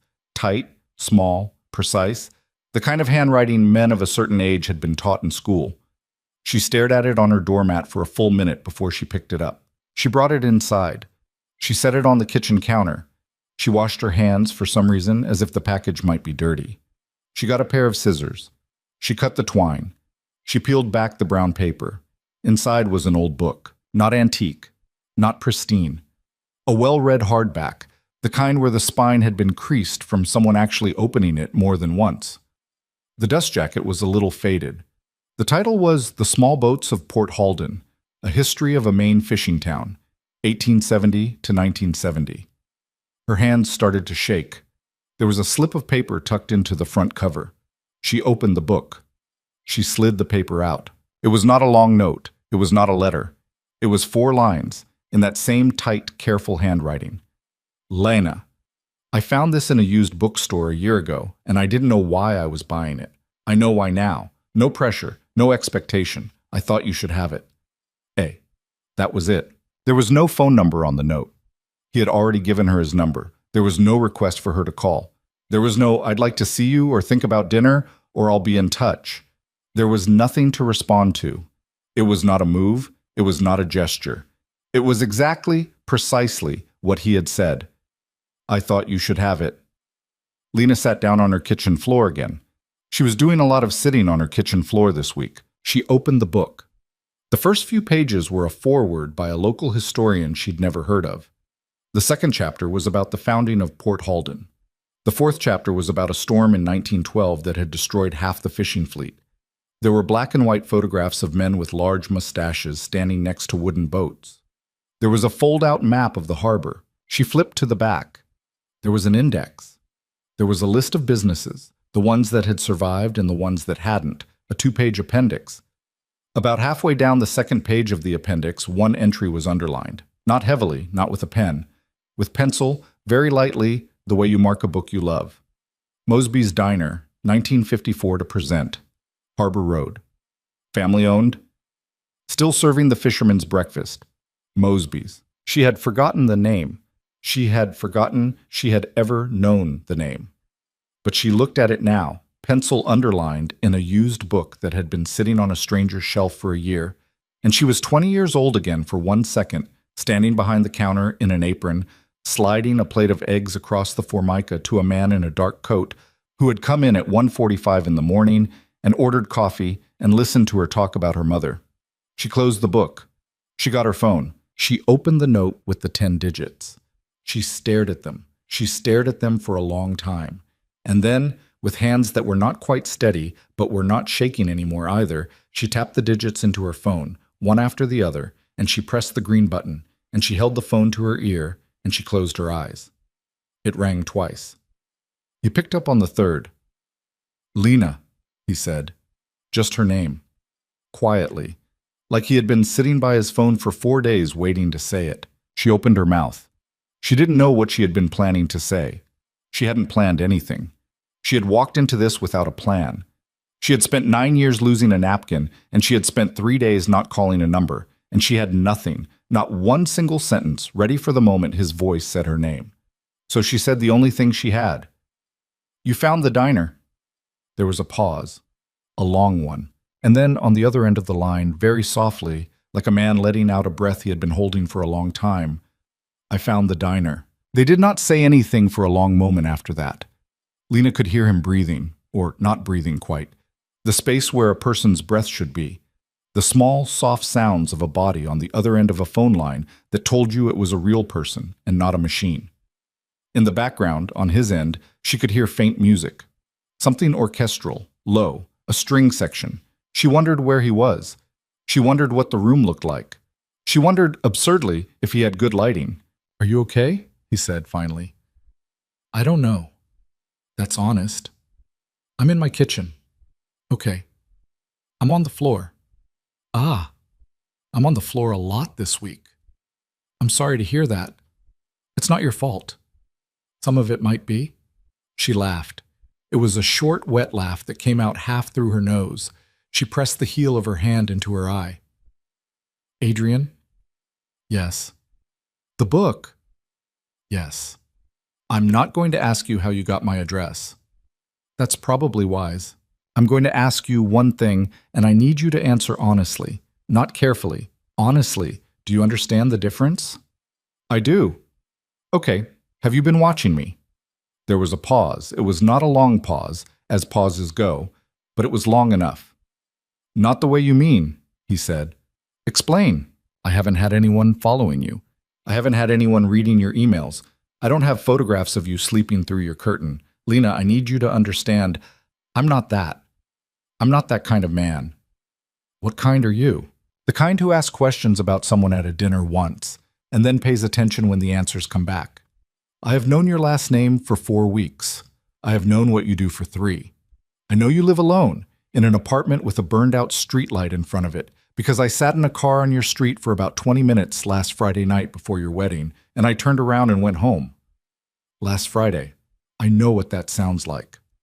Adrian, I didn't come to the door. I didn't knock. I sat at the end of the block and I looked at your window and I felt like I was 17 years old, which is not something I have felt in a long time, and I drove home. That's the worst of it. That's everything.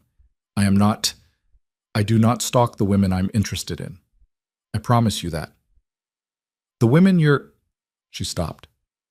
Is that what this is? He was quiet. Adrian, I'm thinking about how to answer. Take your time. Lena, his voice got quieter.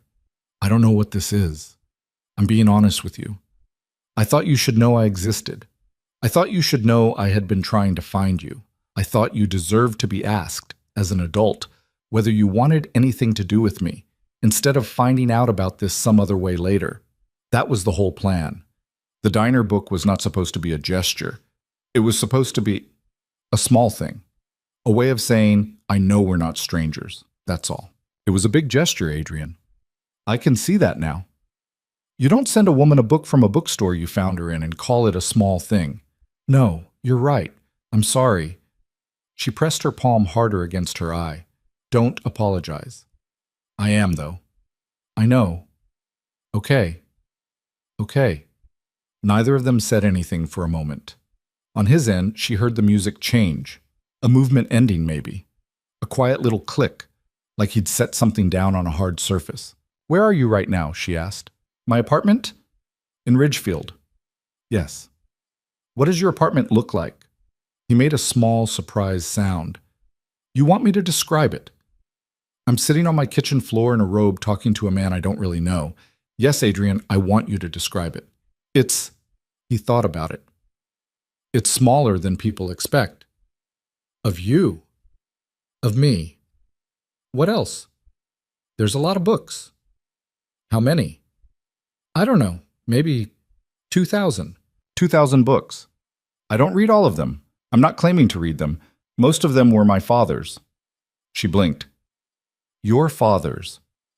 He died when I was 26. He collected books. He had nowhere to put them at the end, so they came to me. I've never been able to get rid of them. I have a whole room. I converted it. I don't use it for anything except the books. I'm picturing a library with a ladder. There's a ladder. Oh my, Adrian, I'm aware of how it sounds. You have a ladder in your library? I'm a very cliched person in some ways. She laughed, for real this time, a small, wet laugh that was half into her hand. She heard him laugh too, just a little.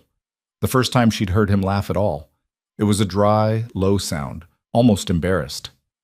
What else is in the apartment? She said. A kitchen that doesn't get used enough. I have one of those. A couch that I bought when I was 29 and haven't replaced. Same. A record player. Of course. It's not an affectation. I grew up... Adrian, I'm teasing you. Oh, I'm teasing you. Okay. Who's on the record player right now? Brahms. I knew it was classical. I don't know Brahms. Do you want to? Maybe. He was quiet for a second. She heard him stand up. She heard him walk. She heard the soft, muffled sound of him doing something with a turntable. A gentle lift, a careful placement, and then the music came again, slightly louder, clearer this time, through the phone. It was the violins. A slow movement. She could hear a single melody line rising above the rest of it, patient, a little sad. She closed her eyes. She sat on her kitchen floor in her robe, and she listened to Brahms through a phone line with a man she had lost for 9 years, and she didn't say anything, and he didn't either, and for almost 2 minutes the only thing that existed between them was the music. When the movement ended, he lifted the needle. Thank you, she said. Her voice had gone thin. You're welcome. Adrian? Yes. I want to meet. Okay. Not tonight. I'm not ready tonight. I'm not going to get off the floor and do my hair and meet a man at a restaurant tonight. I'm not doing that. I wasn't going to ask. But soon. Whenever you want. Saturday. Saturday works. Saturday afternoon. Daylight. A public place. Somewhere easy. Somewhere I can leave if I need to. Yes. There's a coffee place on Marine Street, near the park. Do you know it? I can find it. 1 o'clock. I'll be there. Don't. She took a breath. Don't send anything else between now and then. Please. Don't send flowers. Don't send another book. Don't pay for my coffee in advance. Don't do anything. I won't. I mean it. I know you mean it. I won't. Okay. Okay. Adrian? Yes. I'm going to hang up now. I don't know how to end this phone call. Hang up. Okay. Lena. Yes. I'm glad you called. She didn't say anything. She couldn't. She hung up. She sat on her kitchen floor and looked at the phone in her hand, and she pressed her lips together until the tremor in them stopped. Then she got up, put on actual pants under her robe, made herself an egg, and watched 2 hours of a cooking show she had seen before. She did not open the book again. The book sat on her kitchen counter where she had left it, with the note tucked back into the front cover, and every time she passed it, she looked at it sideways, the way you look at an animal you are not sure is tame. She went to bed at 11. She did not sleep well. Saturday was 3 days away, and every day between the phone call and Saturday felt like its own small ordeal. Friday morning, she went to work and tried to focus on a deck she was building for a packaged goods client who wanted their almond milk to feel aspirational. She sat in meetings. She ate a sad salad at her desk. Priya came by around 3 and leaned on the edge of her cubicle. You're doing the thing again. What thing? The thing where you stare at the wall and then jump when I talk to you. I'm fine. You are clearly not fine. Is this still about the wedding? Partly. Partly. Priya. Partly means there's a new thing. Lena Hart. What is the new thing? I have coffee with a guy tomorrow. Oh my God. Priya. From where? She hesitated. He's someone I met a long time ago. It's complicated. Complicated how? I don't want to get into it at work. I respect that, and I also want to get into it at work. Priya. Fine, fine. Tomorrow at lunch I want a full report. Fine. Full report, Lena. I said fine. On Friday night, Marin came over with Thai food and sat on Lena's floor and watched Lena try on 3 different outfits for a coffee date, as if either of them thought outfits were the issue. The gray sweater. You think?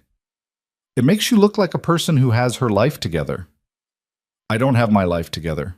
That's why you need the sweater. Lena stood in front of her full-length mirror in the gray sweater and a pair of jeans that had always been her favorite jeans. She looked like herself.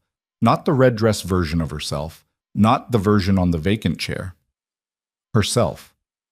What if I don't like him? She said. Then you don't like him. What if I do like him? Then you like him. What if he's... Lena. What? You are going to a coffee shop on Marine Street in the daylight.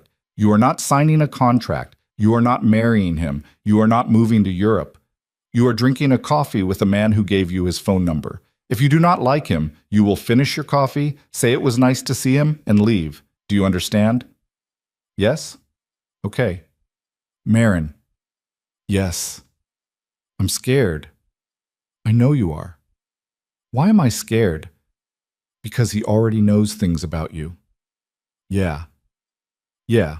On Saturday morning, she woke up at 6, which was unforgivable because the coffee wasn't until 1, and 7 hours of awake. Time was a long time to stew. She made coffee. She read 2 chapters of a book that had nothing to do with Port Halden. She cleaned a bathroom that was already clean. She took a shower. She stood in front of her closet for 20 minutes and then put on the gray sweater, because Marin had been right. She did her makeup carefully and then removed half of it because she did not want to look like she had tried. She looked in the mirror and thought, I look like a person who has her life together, and then immediately thought, I don't, though, and then said out loud to her reflection, shut up. She got to the coffee place at 12:50. He was already there. She saw him through the front window as she walked up. He was sitting at a small corner table toward the back, not facing the door but with the door in his peripheral vision, the way a certain kind of careful man sits in restaurants. He was wearing a dark wool coat.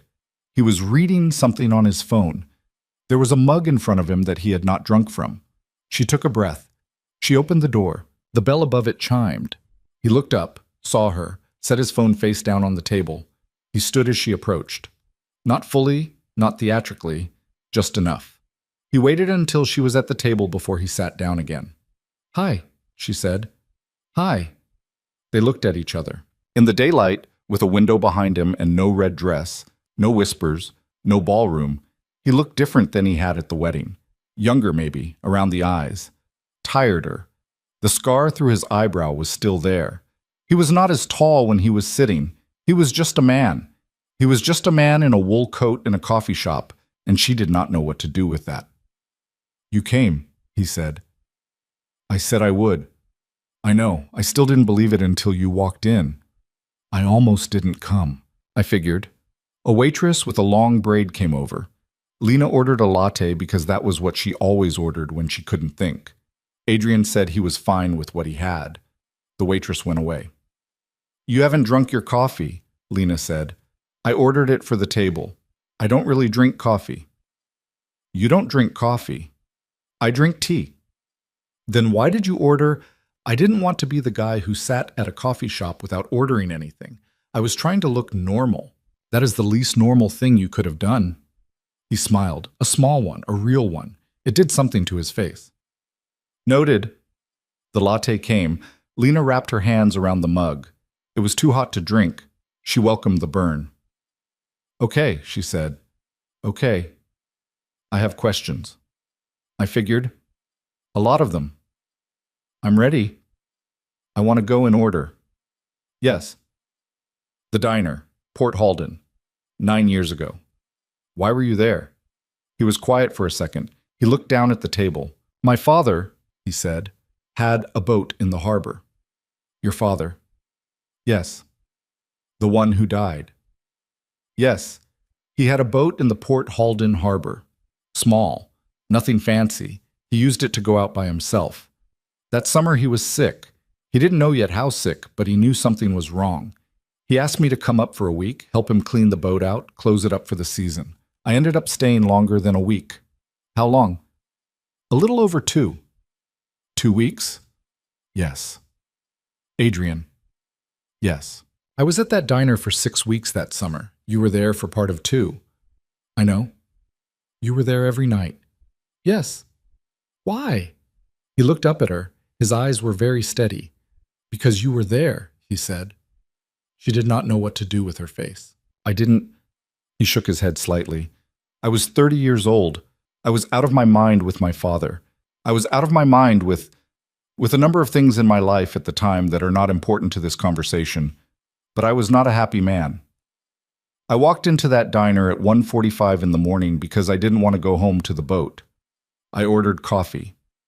I ate a bad slice of pie. You came over and you asked me if I was all right, and I told you I was. And you said, no, you're not. And I laughed and I said, neither am I. You said, neither am I. Yes? I remember. So do I. I didn't know your father. No. I told you about my mother. Yes. For 2 weeks. Yes. For 2 weeks I came in at 1:45 and you came out of the kitchen and we talked for whatever time you had before you had to go back. And on some nights, when it was quiet, we talked for longer. I didn't ask you what was wrong. No. You never told me. No. Why didn't I ask? I don't know, Lena. Maybe because you were 20 and you had enough to carry. Maybe because I was 20 and I was selfish. Stop that. What? You are not going to sit across from me and rewrite a 20-year-old girl as selfish because she was losing her mother. I will not let you do that. She stared at him. He stared back.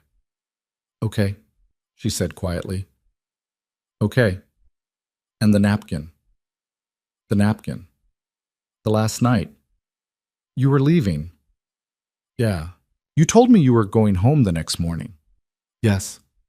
I wrote my number on a napkin. Yes. I didn't know what else to do, Lena. I wasn't going to kiss you. I wasn't going to... You were grieving. You were 20. I wasn't going to be that man.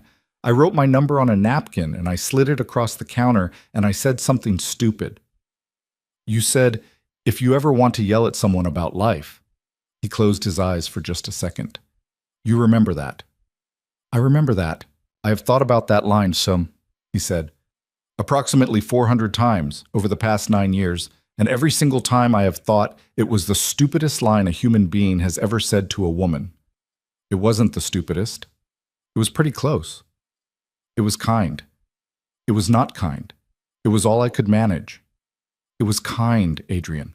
That's why I kept the napkin. That's why I looked for the napkin. That's why I spent a year looking for that napkin. He didn't say anything. His hand on the table had tightened slightly around the handle of his mug. Why did you look for me? She said. I told you. Tell me again. In daylight. He took a breath. I went back to Port Halden, he said, the next summer, after my father died. I went to close up the boat for good and sell it. I went to Mosby's diner. It wasn't open yet when I got there. I waited. I sat on the curb for an hour. When Diane opened up, Diane, yes, Diane. When Diane opened up, I went in and I ordered coffee and I waited for a while and eventually I asked her. I asked her about the girl who had worked there the summer before. Dark hair. Tall. From out of state. She'd wash dishes and work the counter at night. What did Diane say? She said she didn't know your last name. She said she didn't have your address. She said you'd paid her in cash wages and left one morning before sunrise without giving her a forwarding anything. She said the only thing she remembered about you was that you were a nice kid who cried in the walk-in once, and you'd told her your mother was sick. Lena pressed her hand against her mouth. I didn't have anything, Adrian said. I didn't have your last name. I didn't have your town. I had nothing. You came back the next summer. I came back every summer for 4 years, Lena. I sat at Mosby's counter every summer for 4 years until I stopped expecting you and started expecting, I don't know, some kind of clue about you. Diane eventually started laughing at me when I walked in. She'd say, your girl didn't come back this year either, honey. She said it like I was a cat who kept bringing her dead mice. Adrian, I know. Adrian, I know it sounds insane. It sounds... I stopped after 4 years. I didn't stop thinking about you. I stopped going to the diner. I had built a business. I had a life. I couldn't keep driving 9 hours every summer to eat eggs at a counter and wait for a ghost. So how...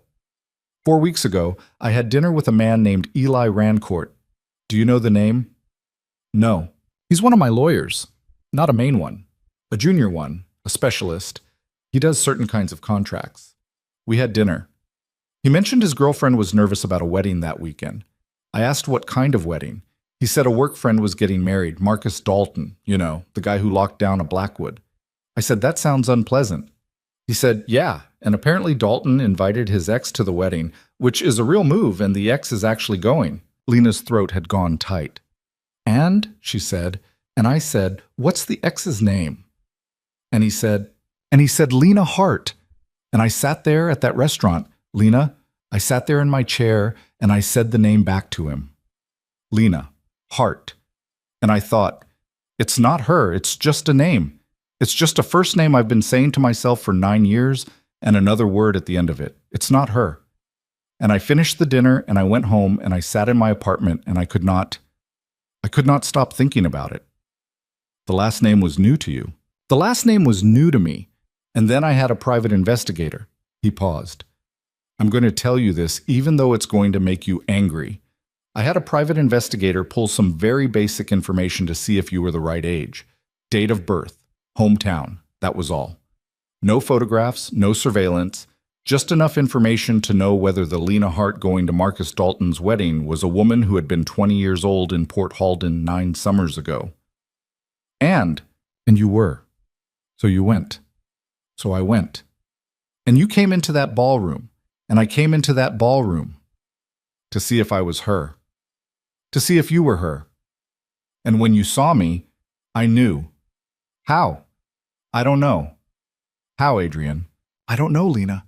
I don't know. I saw you at the table. I saw your face. I saw the way you were sitting in that chair. I saw your hands in your lap. I just knew. It wasn't your features. It wasn't even that I recognized you exactly. Your face has changed. You're not 20. I looked at you and I thought, there she is. That's all I can tell you. There she is. The coffee shop was quiet. Somewhere a grinder started up. Lena could feel the vibration of it in her spine. She was crying a little and she had not noticed when she had started, but the waitress with the braid passed by the table and did not stop, and Lena was grateful to her for it. She wiped her eyes with the back of her wrist. Adrian? Yes. I want you to answer me one more thing, and then we are going to drink the rest of this coffee and talk about something normal for a little while. Yes. The people at that wedding who were afraid of you. Yes. Were they right to be afraid? He looked at her. He looked at her for a long moment. Yes, he said. Her breath came out slow. Okay. I told you I wasn't a good man in the way you would want a good man to be good. You did. I'm not going to pretend that my business is clean. It's not. I'm not going to pretend I haven't hurt people. I have. Criminally. I have not been charged with a crime. That's not what I asked. I know. Adrian, I'm not going to answer that question across this table in daylight on the first coffee. I will answer anything else. I will answer that question eventually. But not here. Not at a cafe on Moran Street with a waitress behind you. You're asking me to tell you whether I am the kind of man a reasonable woman should run from. And the honest answer to that is complicated, and this is not the place for complicated. She swallowed. Okay. Okay. I accept that. Thank you. Adrian. Yes. I don't know what I'm doing. I don't either. You said that at the hallway, at the wedding. You said you didn't know yet. I still don't. I'm not going to fall in love with you over a coffee. I don't expect you to. I don't even know if I want to see you a second time. That's fair. I might get home tonight and decide this was a bad idea. Also fair. I don't... She stopped. She took a breath. I don't want to be a story you tell. He blinked. A story I don't want to be... I don't want to be the woman you spent 9 years looking for, Adrian. I don't want to be... That sounds beautiful, and it's not. It's a lot of pressure. It's a lot of... I can't be the answer to a 9-year question. I'm just me. I'm a person. I'm a marketing person who lives in a small apartment and has a water stain on her ceiling shaped like a boot. I'm not a resolution. No, he said quietly. You're not. Do you understand what I'm saying? Yes. Do you? Lena, if I wanted a resolution, I would have let you keep being a ghost. A ghost is a very convenient thing. A ghost doesn't have a water stain. She laughed involuntarily.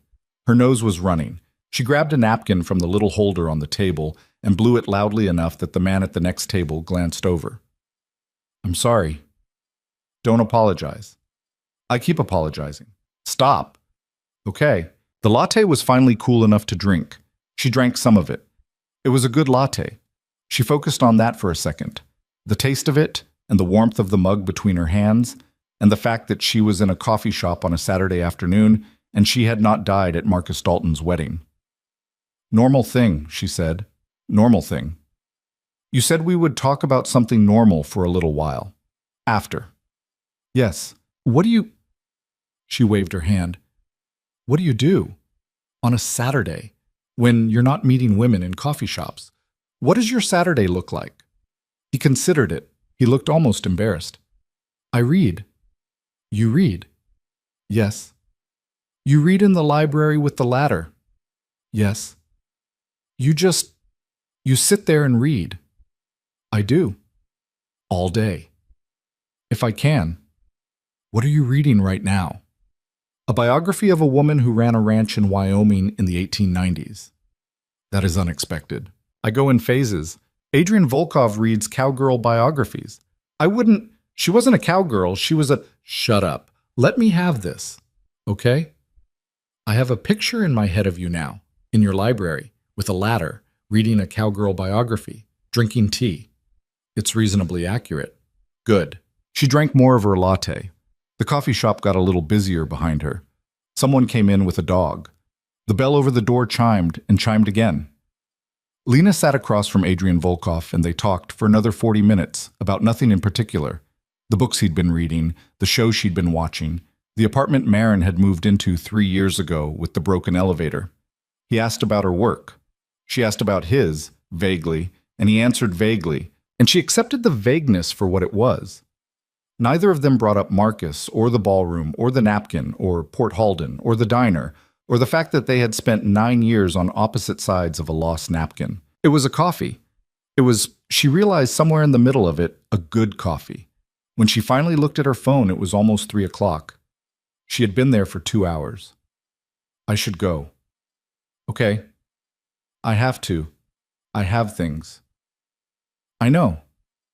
Adrian? Yes. I'll call you. Okay. I don't know when. I know. It might be a while. I'll wait. Don't send me anything. I won't. Don't come to my apartment. I won't. I mean it. I know you mean it. I won't. She stood up. He stood up. She put her coat back on. She picked up her bag. At the door of the coffee shop, she turned back. He was still standing at the table. He hadn't moved. She lifted her hand. A small wave. A nothing wave. He lifted his back. She walked out into the Saturday afternoon and the door chimed behind her and the cold October air hit her face and she walked all the way home instead of taking the train, and when she got to her apartment she sat on the couch for a long time without turning on a single light, thinking about a man who had a ladder in his library and had not tried once, over 2 hours, to touch her hand across the table. Part 5. Lưu ý. Viết 5.000 đến 5.500 từ, không viết quá sổ từ yêu cầu. Liên kết liền mạch với các phần trước trong câu chuyện, pha hồi thoại tạo thành một câu chuyện liền mạch khi ghép lại. Mọi phần liền mạch với phần trước, không giới thiệu lại câu chuyện ở đầu phần mới. Liên kết các phần của câu chuyện một cách liền mạch, sử dụng câu chuyện tiếp giữa các phần. Duy trì chủ đề, tránh ngắt quãng đột ngột, không sử dụng gạch đầu dòng hoặc tiêu đề phụ, phong cách kể chuyện Mỹ, Hoa Kỳ, giống văn giàu cảm xúc. Kể theo ngôi thứ 3, giữ đồ kịch tính không viết lan man, có quan điểm cá nhân, thông điệp, bài học, góc nhìn con người. Nhân vật không hoàn hảo, hội thoại tự nhiên, tránh ngôn ngữ văn chương sáo rơi và cụm từ AI điển hình. Viết như nhà văn chuyên nghiệp, không như AI cố gắng nghe sang. Có yếu tố con người, cầm miêu tả qua mượt mà và hoàn hảo. Phần 5 giải quyết hết vấn đề và kết thúc trọn vẹn câu chuyện. Lưu ý trả lời trong mục tin nhắn không nhảy sang document, chỉ dần bắt buộc. Không được xuất hiện trong nội dung truyền. Đây là một câu chuyện điện ảnh hoàn toàn hư cấu được tạo ra chỉ nhằm mục đích giải trí, không đề cập hay ngụ ý rằng nó dựa trên sự kiện có thật, người thật hoặc câu chuyện có thật, không sử dụng các cụm từ như dựa trên một câu chuyện có thật, theo ghi chép hoặc bất cứ điều gì tương tự. Tất cả các nhân vật, địa điểm, tổ chức và sự kiện phải hoàn toàn hư cấu. Show more 10:02. She didn't call him for 11 days. It wasn't strategy. She wasn't playing anything. It was that she got home from the coffee and sat on the couch in the dark and understood, in a slow, clear way, that the next move was hers, and nobody could make it for her.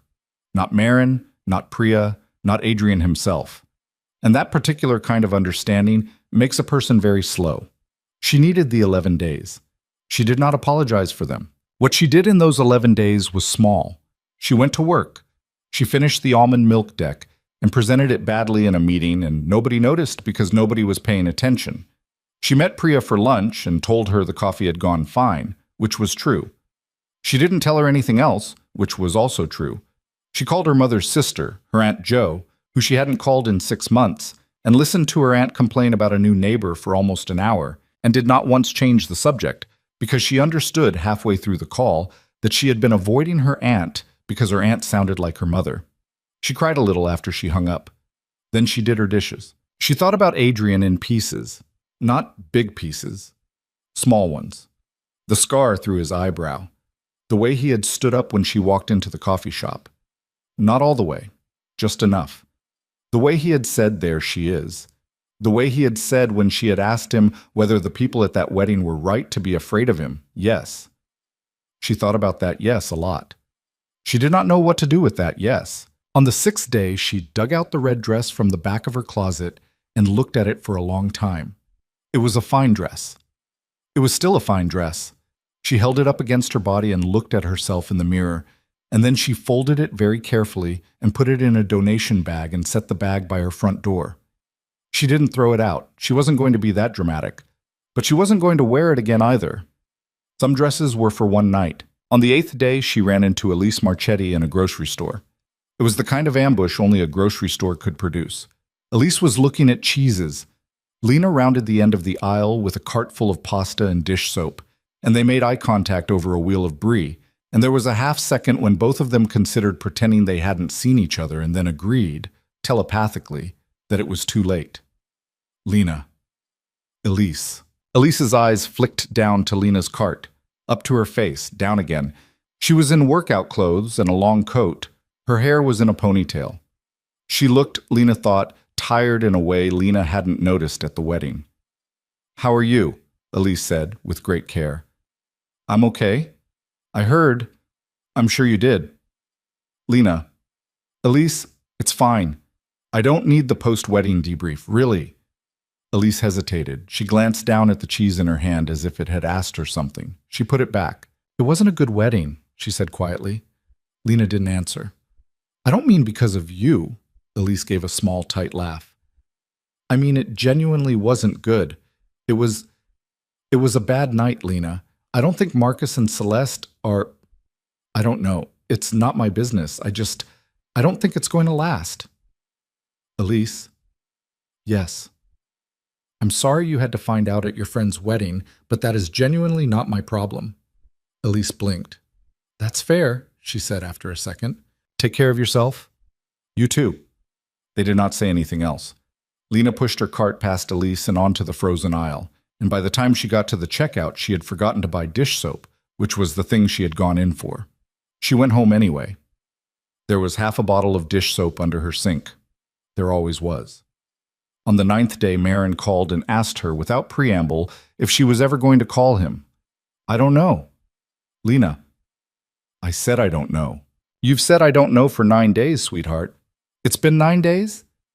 "It has been 9 days." "Huh." "Lena." "Yeah?" "If you don't want to call him, don't call him. That's a real answer. I'm going to tell you that. If you don't want him, don't have him. You are a whole person. You had a whole life before he walked into that ballroom. You do not owe a man with a ladder in his library any explanation of your time. I mean that. Okay?" "Okay, but I don't think that's what's happening with you." "Isn't it?" "I think you're scared." "Yeah." "Of what?"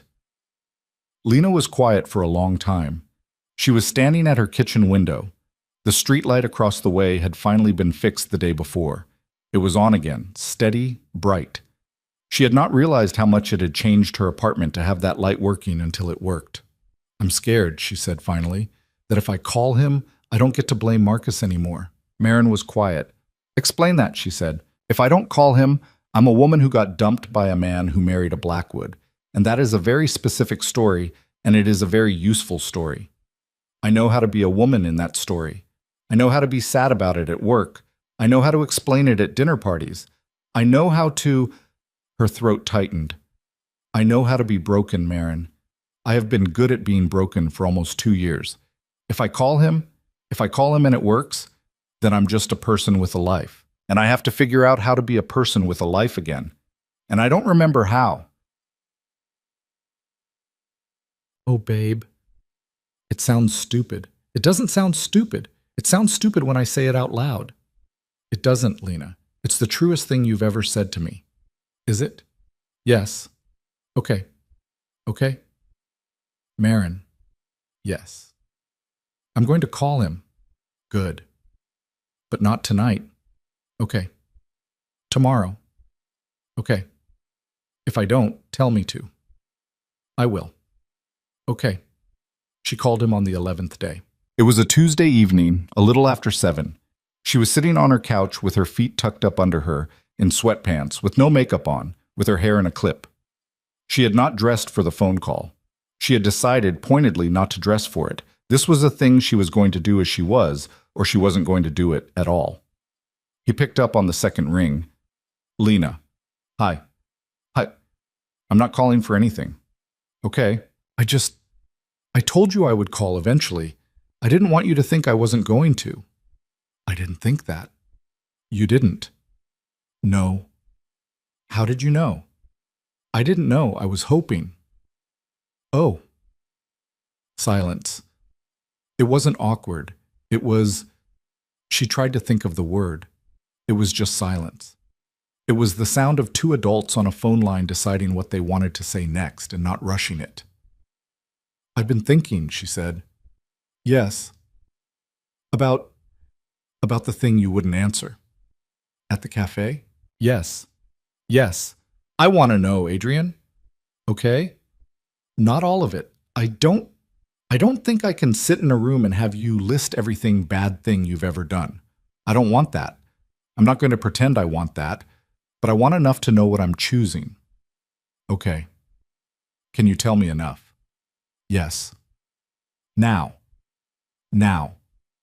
Over the phone. If that's what you want. I don't want to be across from you when you tell me, Adrian. I don't want your face to do anything. I want to hear it with my eyes closed. Okay? Go. He took a breath. She closed her eyes on the couch. My family, he said, came to this country in the early 1970s. My grandfather first, then my grandmother, then my father and his brothers. They came from a place that was, it doesn't matter what place. They came with very little. My grandfather was a smart man and a hard man, and he built over time a series of businesses. Some of them were legal, some of them were not. The ones that were not are not things I want to describe over the phone to a woman I am trying to be honest with. The short version is that the money that paid for my education, and the money that started my career, and the money that still quietly props up several of my so-called legal ventures was not clean money. I want to be clear about that. I have never in my life built something on clean money. Mama, molto me sacie. She didn't say anything. My father did not want me in the old businesses. He was the oldest of my grandfather's sons, and he spent his entire life negotiating with his father about which pieces of our family's interests I would inherit and which I would not. When he died, I inherited a position. More than a company, a position. I have other people who run the parts I don't want to run. I don't touch them. I don't make decisions about them. The men who run them know that I know they exist, and they know that I will not interfere with them, and they know that I will not leave the family either, because the family is the reason I have anything at all. So I run the clean side, the investment firm, Volkov Holdings, real estate, a few funds, some legitimate property. I am a very successful investor on paper. I am also, in the ways that matter, connected to men who do things I would not do myself. I have benefited from those things. I will not pretend I have not.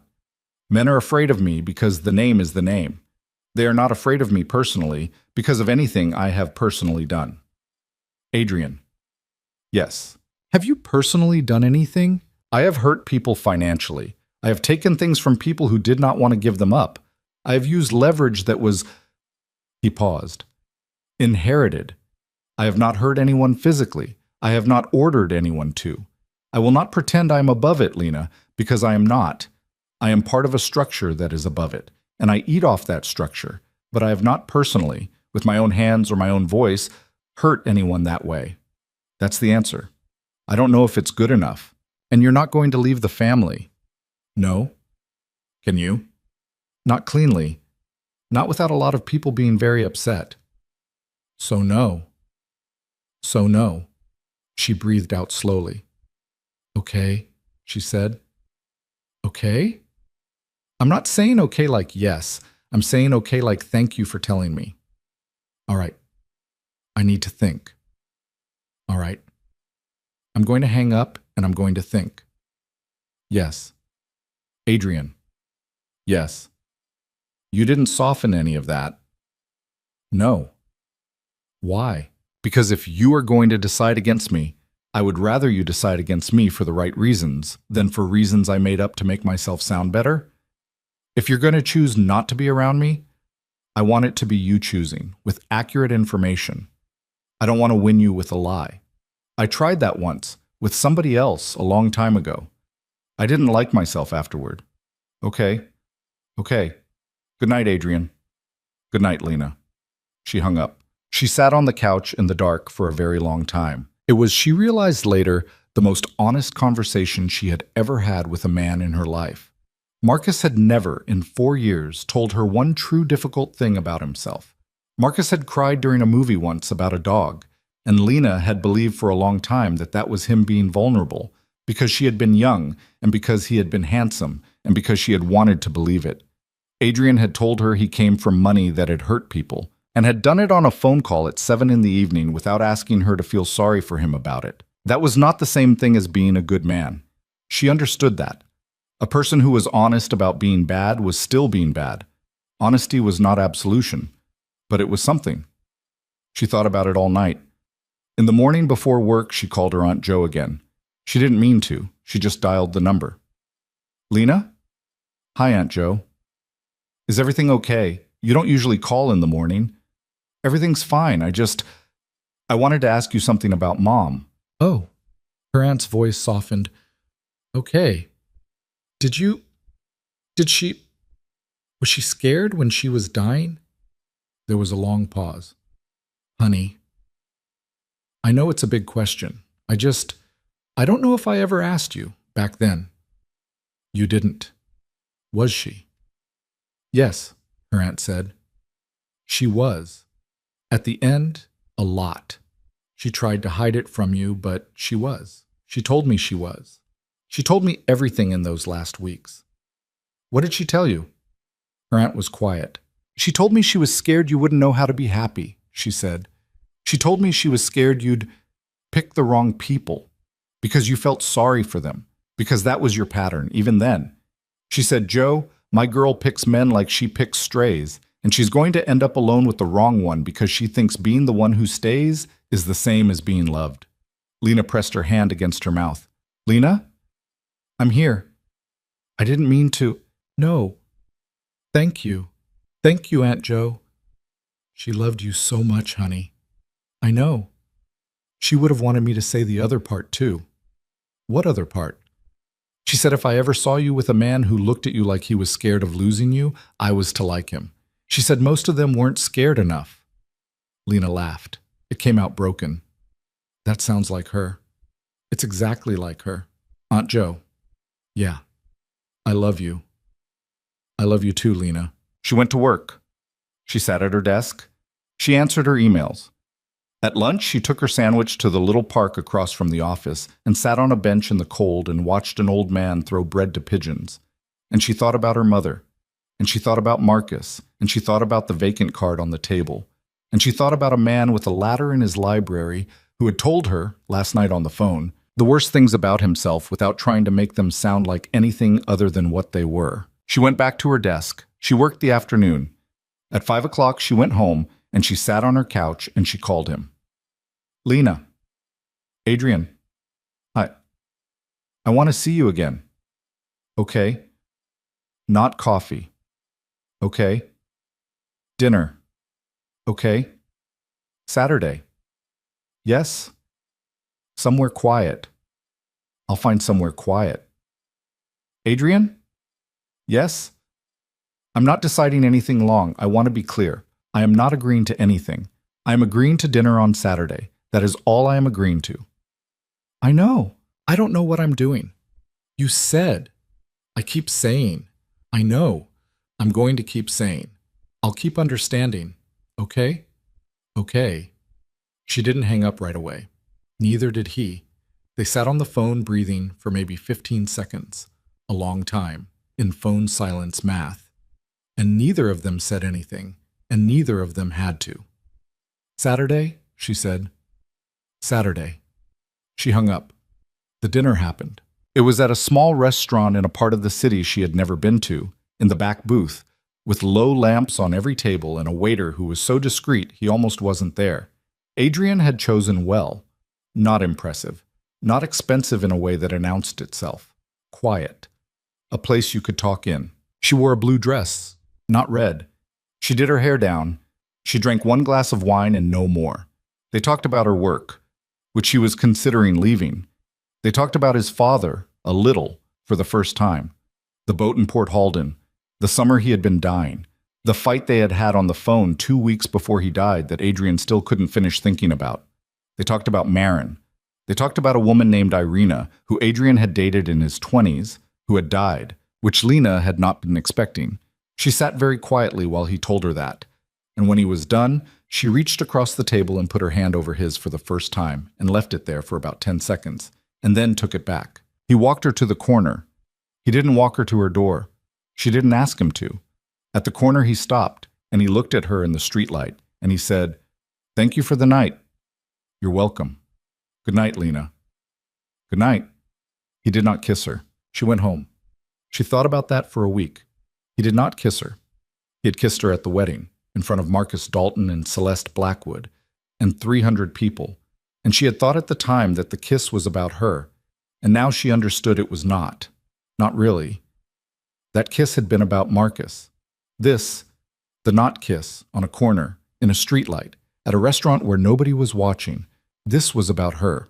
This was the difference. She was learning, she thought, slowly. She saw him again 3 weeks later, and 3 weeks after that, and then once a week for a while, then twice a week. He did not push. He did not send flowers. He did not show up places. He did exactly what she asked him to do every single time, and he answered every question she put to him. And on a Saturday in January, when they had been seeing each other for nearly 3 months without having slept together, she sat on the floor of his library. Yes, there was a ladder, and she looked up at the shelves around her and said, "Tell me which ones were your father's." And he showed her. In February, Marcus Dalton's mother called Lena. Out of nowhere. Out of absolutely nowhere. A Wednesday afternoon. Lena was at her desk. The number came up unknown. "Hello? Lena, it's Patricia Dalton." Lena had to sit down. She was already sitting. She sat down harder. "Patricia, hi. I'll be quick. I'm not calling for anything strange. I wanted to tell you something, and I couldn't let another week go by without saying it." "Okay. Marcus and Celeste are separating." "Oh. I know you don't need to know. I know it's not your problem. I wanted you to hear it from me, and not from gossip. You were with my son for a long time. I always liked you, Lena. I don't think I told you that enough when you were together. I'm telling you now." "Thank you, Patricia." "I heard..." She paused. "I heard you're seeing someone." "Yes. I heard it's the Volkov boy." "He's not a boy, Patricia." No, of course not. I know what you meant. Be careful, Lena." "I am being careful. I mean it. I know you do. I am." There was a long silence. "Take care of yourself," Patricia said. "You too." "Lena." "Yes? I'm sorry for what he did at the wedding with the seating." "Oh, he's my son. I'm not supposed to say this. I'm saying it anyway. He shouldn't have done that. It was beneath him. She stopped. "He's not always a good person, my son. I know that about him. I should have told you that years ago." "Patricia." "Yes. Thank you. Goodbye, Lena." Goodbye. Lena sat at her desk for a long time after that. She was not, she realized, happy about the separation. She was not gleeful. She had thought for a long time that the day she heard about Marcus's marriage ending would be a day she lit a candle or poured a drink or laughed about it with Marin. Instead, she just felt a small, tired kind of sadness for him and for Celeste. The way you feel sad about people you used to know who are going to have a hard year. She went home. She told Marin on the phone that evening. Marin said, "Well, that's a Wednesday," which was maybe the best thing Marin had ever said in her life. Lena did not tell Adrian that night, not because she was hiding it from him, because it didn't belong to him. She thought about that. She was learning that too. There were some things that were hers, and some things that were his, and some things that were theirs, and she was getting better at telling the difference. She told him a week later in passing over breakfast at her apartment. He was reading the paper. She said, "Marcus and Celeste are separating." He looked up. He waited. He said, "How do you feel about that?" "Tired." "Okay. That's all?" "Okay." He went back to the paper. That was love, she thought, though she didn't say it out loud. In April, Lena quit her job. She did not have another job. She did not have a plan. She had some savings. She had a landlord who would probably not evict her if she was 2 weeks late on rent. Once, if she explained. She had a best friend with a couch that folded out. And she was starting to admit to herself, the first real clarity she had had about her own life in years. She wanted to do something with writing. She had always wanted to do something with writing. She had, at 20, had a notebook full of drafts of short stories she had never shown anyone. She had, at 29, the beginning of a sense that if she did not try now, she was going to wake up at 40 and not have tried. She did not ask Adrian to help her with it. He did not offer. He said, when she told him, "What do you want to write first?" "I don't know. Something about a woman who works in a diner?" "Is that autobiography?" "It's loosely." "I'd read it." "You have to. You're sleeping with me now." "I'd read it anyway." "Yeah, I know you would." She sat at the little white desk in her bedroom with the burn mark on the corner, and she wrote. She wrote badly at first, the way everyone writes badly at first, and she crossed a lot of it out, and she rewrote it, and she started over twice. But she wrote. She wrote most days. By June, she had 30 pages she didn't hate. By September, she had 100. She didn't move in with him. He asked once, carefully, the way he asked everything, whether she had thought about it. She said yes, but no. He nodded. He didn't ask again. It was enough for him that she had thought about it. He understood, better than most men Lena had known, that yes but no was an answer. They had between the two of them an agreement she could not quite put into words, except privately in her own head. They were not going to rush into anything, and they were not going to pretend not to be in it. They were adults. They had both lost a lot before they ever met each other. They were not going to build a life in 6 months to prove they had built one. They were going to build a life the way a careful person builds a life, which is slowly and with a lot of breaks for coffee, and with the acknowledgement that it might fall over and they might have to start again. One night in late October, almost exactly a year after the wedding, she was sitting on her couch in his sweater. He had left a sweater there 2 weeks before, and she had kept it. And he was on the floor in front of her, his back against the couch, drinking tea. He was rereading the cowgirl biography for the second time, apparently. The TV was on with the sound off. Some movie neither of them was watching. She said, "Adrian?" "Yes, I want to tell you something, and I need you to not make a big deal about it." "Okay." "I love you." He was quiet for a second. "I love you too," he said. "I've been waiting to say that for a while." "I know. Why now?" "I don't know. I just looked at you and it felt like the right thing to say." "Okay." "Okay?" "Yes. Okay. I'm not going to make a big deal about it. You asked me not to." "Thank you. But I'm happy." "Good. Very happy." "Me too." He went back to the book. She put her hand on his shoulder. She left it there. He didn't move. They sat like that, the two of them, for maybe 20 minutes. A man on the floor rereading a biography of a woman who ran a ranch in Wyoming, and a woman on the couch in a sweater that wasn't hers, with her hand on his shoulder, while a silent movie played on a TV nobody was watching. That was, Lena thought later, the quietest moment of her life. It was also the moment she understood the whole thing. She thought about it, sometimes, after. The wedding, the red dress, the vacant card on the table, the walk across the ballroom, the patio with Celeste, the patio with Marcus, the whiskey, the lobby, the napkin she had lost at 20, the book that had come in brown paper wrapping, the cafe on Marine Street, the phone call where he told her what his family was, the corner where he hadn't kissed her, the library with the ladder. And she thought, on a night in October, a full year after it all, that the lesson wasn't any of what she'd expected. The lesson wasn't that a dangerous man had saved her from a humiliating night. He hadn't saved her. She had walked out of that ballroom under her own power and told Marcus Dalton to his face that he didn't get to ask her for promises anymore. That was her. That was not Adrian. Adrian had held the door. Lena had walked through it. The lesson wasn't that life gave you what you wanted if you waited long enough. Life didn't give her her mother back. Life didn't undo the 4 years she'd spent with Marcus. Life didn't erase the damage of sitting at a vacant table in a red dress. Life hadn't given her anything. It had let her live long enough to get to the other side of it, which was a different thing. The lesson, if there was one, was smaller than either of those. It was this. Some of the people we love leave us. Some of the people we love marry someone else, and seat us at the wrong table to prove a point. Some of the people we love die. And some of the people we love find us in a diner when we are 20, lose us in a napkin, and come back 9 years later and sit across a coffee table and tell us honestly who they are. And the only work we have, really, is to learn the difference between the people who keep us small and the people who ask us, gently, to be as big as we actually are. Lena Hart had spent 29 years being made smaller. And then a man she didn't remember had walked across a ballroom and offered her a different story. And she had, not without trouble, not without fear, not without sitting on a kitchen floor in a robe for one whole night, said yes.